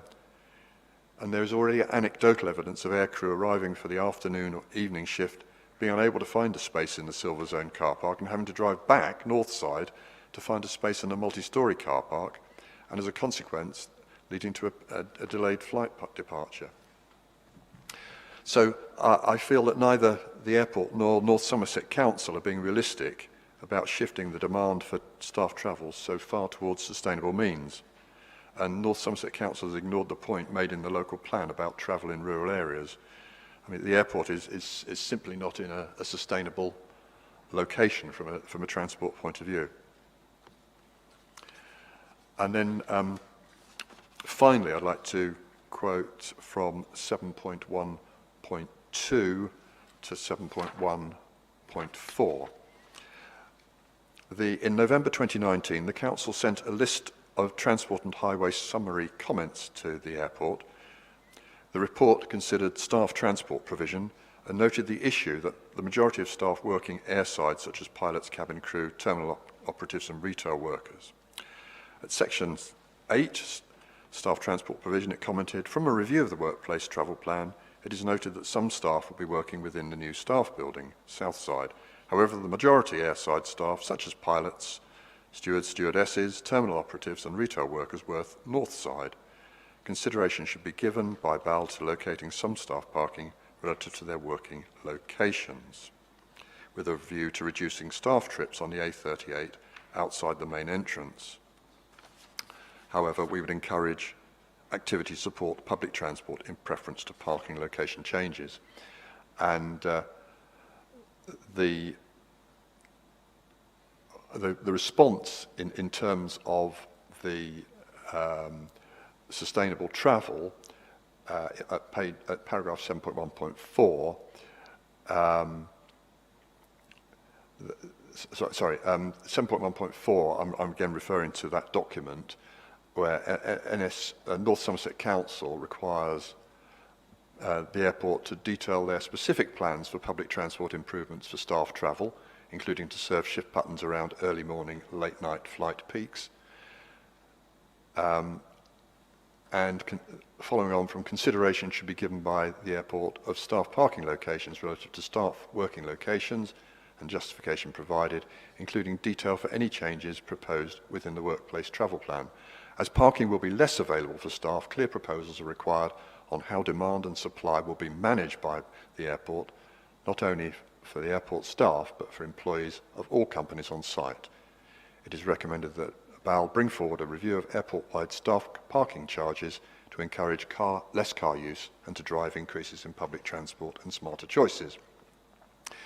And I would comment on that. There's been no information as to how demand and supply of car parking for staff will be managed.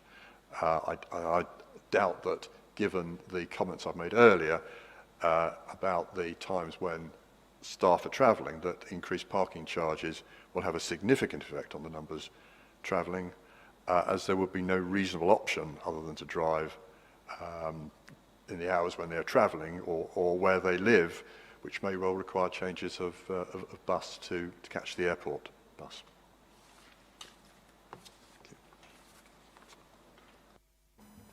Thank you, Mr. Renshaw. Just another question from me, and I'll hand over to you, Ms. Noble. On the second point there, the second main point anyway, was about staff parking and the lack thereof, as kind of you see it going forward, and your concerns about the predicament that staff might find themselves in, just not being able to park on site. Again, I'll go back to my previous point. The suggested condition 9 has a monitor and manage approach, specifically refers to staff car parking. Assume you would support that as well then? Yes, I would. Good. But it seems, I think something ought to be done immediately in that respect, because it's going to be, if the airport does grow, it's going to be a problem which will emerge sooner rather than later. Right. Thank you. Ms Noble. Thank you, sir. Good afternoon, Mr Renshaw. You tell us in paragraph 1 of your proof of evidence about your experience in planning. Now, that is your area of expertise, isn't it? Yes. You're not a highways or transport consultant. I'm not a highways or transport consultant, but obviously in my career I've been dealing with transport consultants and highway issues consistently. And consistently with that, you tell us at paragraph 1.13 that the purpose of your proof is to explain the planning policy reasons for BALPA's objection. Now, I note that Mr Hatton's not giving evidence this week, but some of his evidence does relate to matters to do with car parking and transport. They are matters that are also covered in your proof, so I will ask some questions that will relate to his evidence as well, but if they're not matters you can speak to, just let me know. Yeah, that's fine. At paragraph 2.1.3, you summarise BALPA's case, and I think it's fair to say your specific concern is about the location of staff parking. Yes, certainly. I made it clear in this proof that the origins of the objection have come from BALPA's specific concerns about their parking. Yes. But to be clear, BALPA don't have an objection to the proposal on the basis of highways impact. That's correct. And in fact, in your evidence and in Mr Hatton's evidence, there's no challenge to the conclusions in the transport assessment or the transport assessment addendum. Could you just elucidate what the conclusions are? The conclusions in terms of the impact on the local highway network. That's correct, yes. You do have a section in your proof titled unnecessary additional vehicle movements at your 6.2, but I don't understand you to be saying that there are any movements that haven't been taken into account in the transport assessment. Those were, I was considering the use of the staff bus, and I'm conscious of the fact that inspectors have advised that the actual location of staff parking is not a matter that they wish to consider at the inquiry. And as I understand it, BALPA are not challenging BAL's calculation of the total number of passenger car parking spaces that would be required if the airport were to expand to 12 million passengers a year. Well, as you said earlier, I'm not a transport consultant. I have looked at the parking demand studies, and on the basis of it, they seem to be reasonable, and we're not objecting to the outcomes of them. Thank you. I'm just trying to identify exactly where the dispute is. And I don't think there's any challenge from BALPA to the need to provide a mix of parking. No, it's agreed that there will need to be a variety of parking at the airport. So BALPA's evidence is about where that car parking should be accommodated on site, not whether it should be accommodated on site. That's correct. In section 4 of your proof, you discuss arrangements for staff car parking. You refer to Mr Hatton's evidence here. So as I indicated, there will be certain parts of this that will relate to his evidence.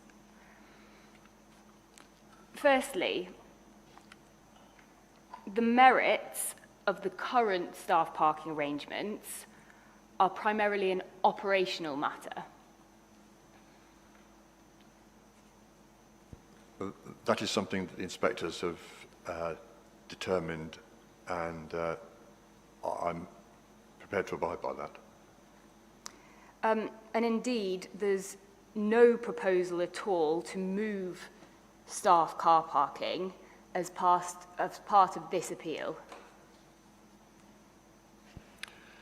That's correct.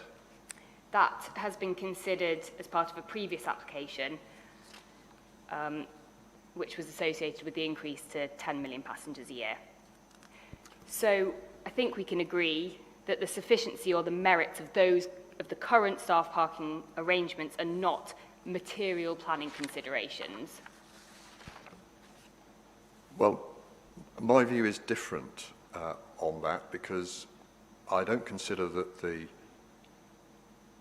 merits of the changes were really considered at the previous application. Balpa and other staff members seem to be completely unaware of the situation, and I think it is possible to review there are times, for example, when a planning decision is made and afterwards implications are not necessarily suddenly discovered that weren't appreciated. For example, a building might be a view to a particularly prominent building. Obviously, you can't do anything about that. If you were reviewing, if you had a subsequent application, but in this instance, the car parking is all within the red line of the application boundary, so I consider that there was some merit in seeking to review that as part of the appeal. But I understand and accept that the inspectors are not happy about that. Mr. Renshaw, you've got a lot of experience in planning. You've worked in it for a long time. You know that these inspectors can't change a planning permission that's already been granted if there's no proposal here to change that aspect. Well, we weren't seeking to change the earlier planning permission, but merely to, hopefully, with the support of the airport, maybe a unilateral undertaking, that they would agree to what Balpa are asking, or indeed by condition. But again, I understand the difficulties of perhaps the condition might not be considered to be reasonable. Thank you. I think we'll leave that point then. At paragraph 5.1.3 of your evidence,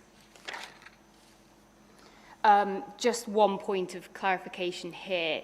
You identify an intention to increase public transport mode share from the current 12.5% to 15%.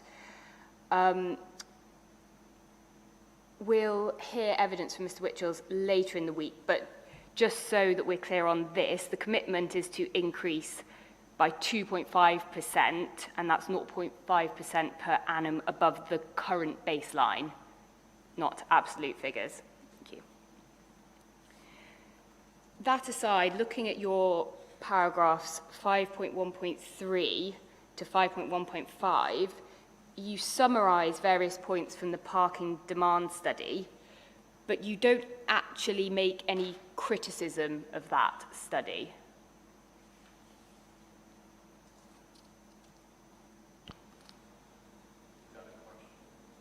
Do you? I haven't, no, in those three paragraphs, it's purely descriptive of the content of the demand study. Similarly, at paragraph 5.1.6 onwards, you discuss the parking strategy.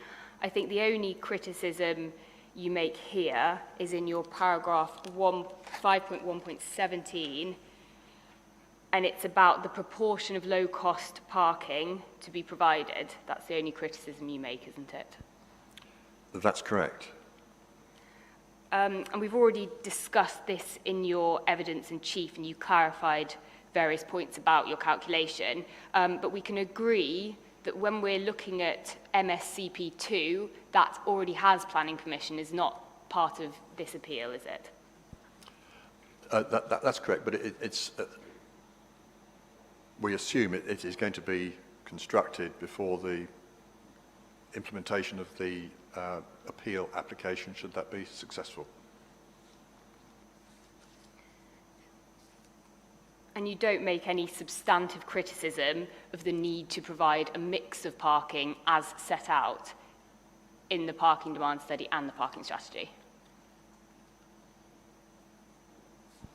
Well, neither document give an indication of how they derive the numbers of spaces needed for premium spaces that could be occupied, and it leads me to conclude that we could be back into the same situation as we were with the 2011 planning permission, whereby the multi-storey car park was delayed because the demand was not deemed to be there for a premium product. Mr. Renshaw, this morning we went through in quite a lot of detail the analysis in the parking demand study about the type of parking required, and BALPA don't have any analysis to show that a different mix is required. You haven't gone through that process. No, but I think the table that I presented to you, which summarises the nature of the future parking demand, indicates that there will be a much greater proportion of higher cost parking than low cost parking. And the parking demand study emphasises again and again that the demand, certainly immediately, is for low cost parking and not for premium parking. This is exactly the same as what was written in the planning statement accompanying the application to vary the condition, which enabled the multi-storey car park to be deferred but after the additional seasonal parking area. So I'm concerned that the amount of low-cost parking is not being provided, and the implication for that could be that actually more people will end up parking off-site in unauthorised or other car parks. Well, if planning permission was granted for an authorised car park, well, you know, that's fine, but we're not at that position. Mr. Renshaw, as you'll appreciate, I've just been handed this table, so I haven't had an opportunity to look at it and work out what is included in these figures. I think MSCP2 is included in the figures to 12 million. I don't know if they're included in the 10 million column. MSCP2, yes, is included in the 10 million. I say currently it's 1,900. The gross number of spaces in MSCP2 is 1,800. So 1,900 plus 1,800 equals 3,700.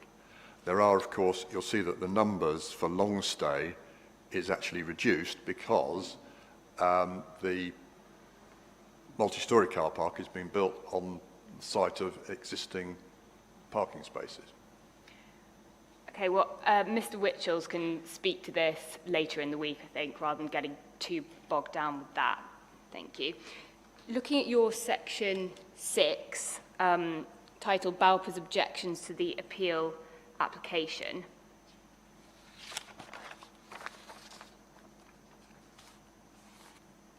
at paragraph 6.1.3, I think this draws on Mr. Hatton's evidence. It relates to how there could be more efficient use of the existing staff parking area, but neither you or Mr. Hatton or a car park operator or have expertise in operating car parks. That's right, isn't it? No, but you can see from aerial photographs how the block parking works and how intensively it can use the space. And Mr. Hatton, in his proof, has tried to identify clearly how the existing staff car park might be used, taking into account the current arrangement there, how that might be used to increase the numbers of parking spaces there. Yes, well, if we look at Mr. Hatton's evidence, I think his primary piece of evidence is a survey relating to the capacity in the north side multi-storey car park, and that's at his Appendix I, if you have that. It's PDF page 53 if anyone's using the electronic. So this is a survey, as I understand it, you say was carried out in June to July 2018. It does also have some data from August, but it's a relatively short period in any event. And at this date, I think we can agree it was only shortly after the first multi-storey car park had opened, wasn't it? Yes. And in fact, the first multi-storey car park was not yet fully operational at the date of this survey. No, the purpose of this was to show that when the car park was first available, there was a little public appetite to use it. And it wasn't until the pricing was lowered that the numbers of vacant spaces started to drop. I mean, it's interesting now, if you look at the price, I know we're in a sort of a strange time, but if you look at the parking prices advertised by the airport, the multi-storey car park isn't much more expensive than the silver zone at the moment. But if you projected that into the future, I can see that all those people who are looking for low-cost parking aren't likely to want to pay for a higher price in the multi-storey car park. I would see they're more likely to be deflected to off-site car parking. Right, well, even on the figures in this limited survey, if you look at August, which is probably peak time, I mean, there's one day there where there's only 80 spaces, Sunday the 12th, isn't there? Yes, again, and this is because there was a special offer in terms of pricing started to be introduced to fill up that car park. Right. Just bringing it back for a moment, whatever the level of spaces that were available at the date of that survey, the parking demand study is clear about the requirement for 2030, isn't it? Yes, it is, yes. Last topic then, staff public transport mode share. This is your section 6.3 and 6.4. You cover staff travel to work issues and long-term staff parking provision. I'm not going to be considering any implications in terms of health and safety, but you do raise several points about the difficulties for staff using public transport, and therefore the related difficulties with meeting the proposed public transport mode share for staff. Just to be clear, you're here representing BALPA, and that's on behalf of pilots, isn't it? It's not all employees at Bristol Airport. No, I'm instructed by BALPA. So But they have the same shift patterns as the air crew as well, who are not BALPA members. They'd be members of another union. Well, if we just look at, there's two appendices to Mr. Hatton's evidence, and I think this is really the primary evidence about how staff travel to work. Appendix A is a survey of cabin crew, but I actually don't believe that has any questions about public transport. So if we just look at Appendix B,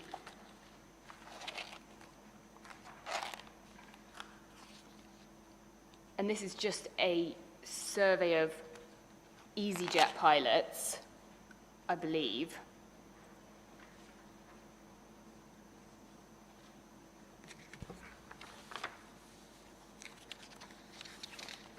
Yes, I mean, I think EasyJet pilots made up pretty much the bulk of the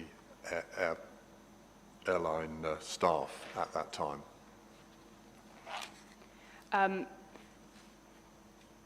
If we look at question 3, I think that's the only question that relates to the use of public transport to get to work.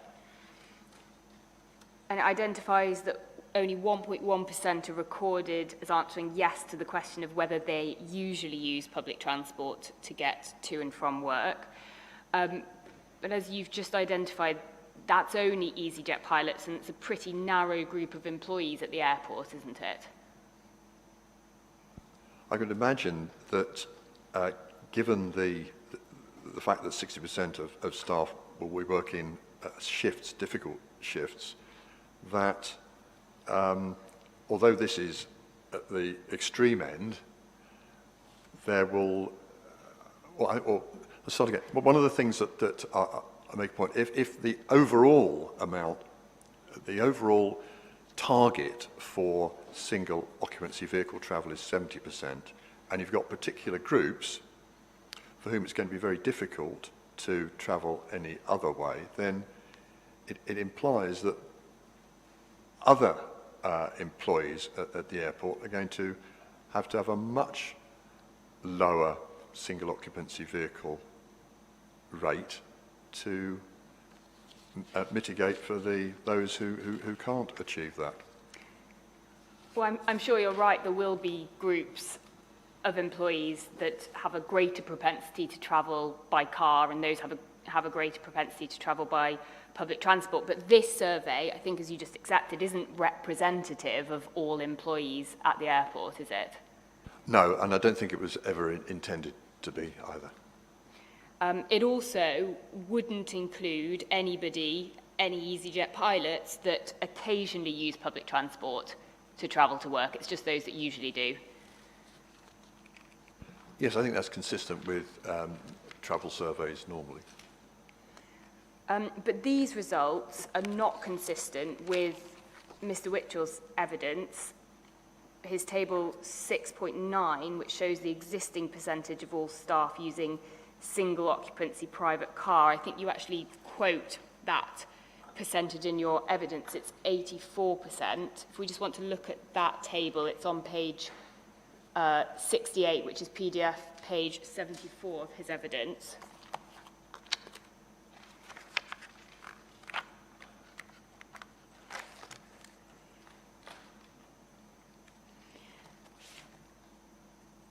So the fourth row of numbers is the existing mode share, and that's, I don't think there's any dispute, 84% in single occupancy private car. Sorry, Mr. Renshaw. Which page am I on? Sorry, Mr. Renshaw. It's page 68 of Mr. Whitchell's proof of evidence. It's table 6.9.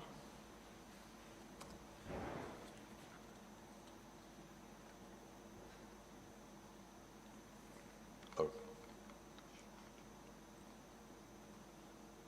It's PDF page 74 if you're using the electronic copy. Yeah, sorry, I'm there.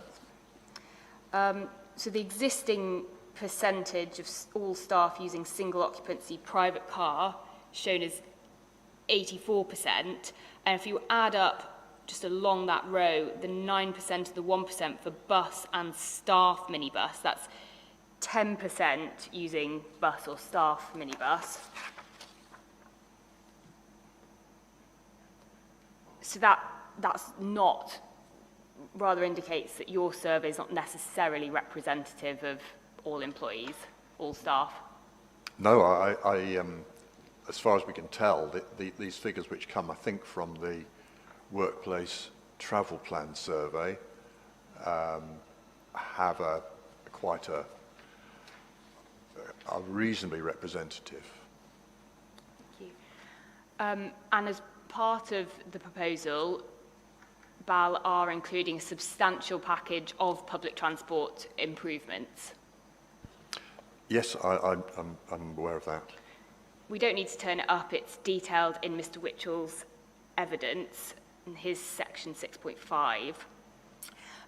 But just on this table still, Mr. Witchell has done the analysis as to the impact of those proposed measures, and that's the bottom half of the table, target mode share 12 MPPA, and we can see that the SOV comes down to 70%, 14% using bus or staff bus, and 24% within the bus catchment area. BALPA haven't presented an alternative analysis as to the impact that the proposed improvements could have on staff travel mode share, have they? No, I mean, BALPA's not trying to be unreasonable in terms of sustainable travel. The union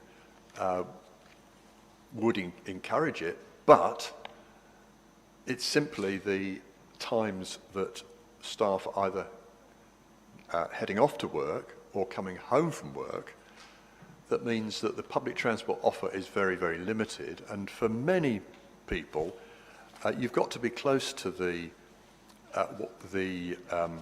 flyer service for it to be of real benefit. Otherwise, you have to transfer from another route. And, you know, at 4 o'clock in the morning, there are very few bus routes operating in Bristol, for example, and I'm sure there's even less in Weston. Well, the analysis is set out in Mr. Witchell's proof of evidence, so that's all from me. Thank you very much, Mr. Renshaw.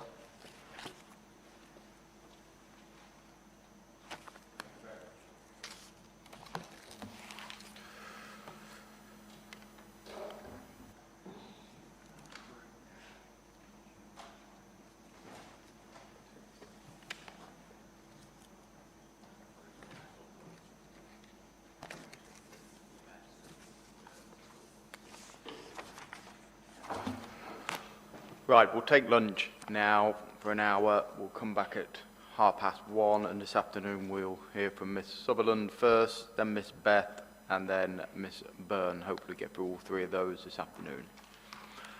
Okay, the inquiry is adjourned. Thank you.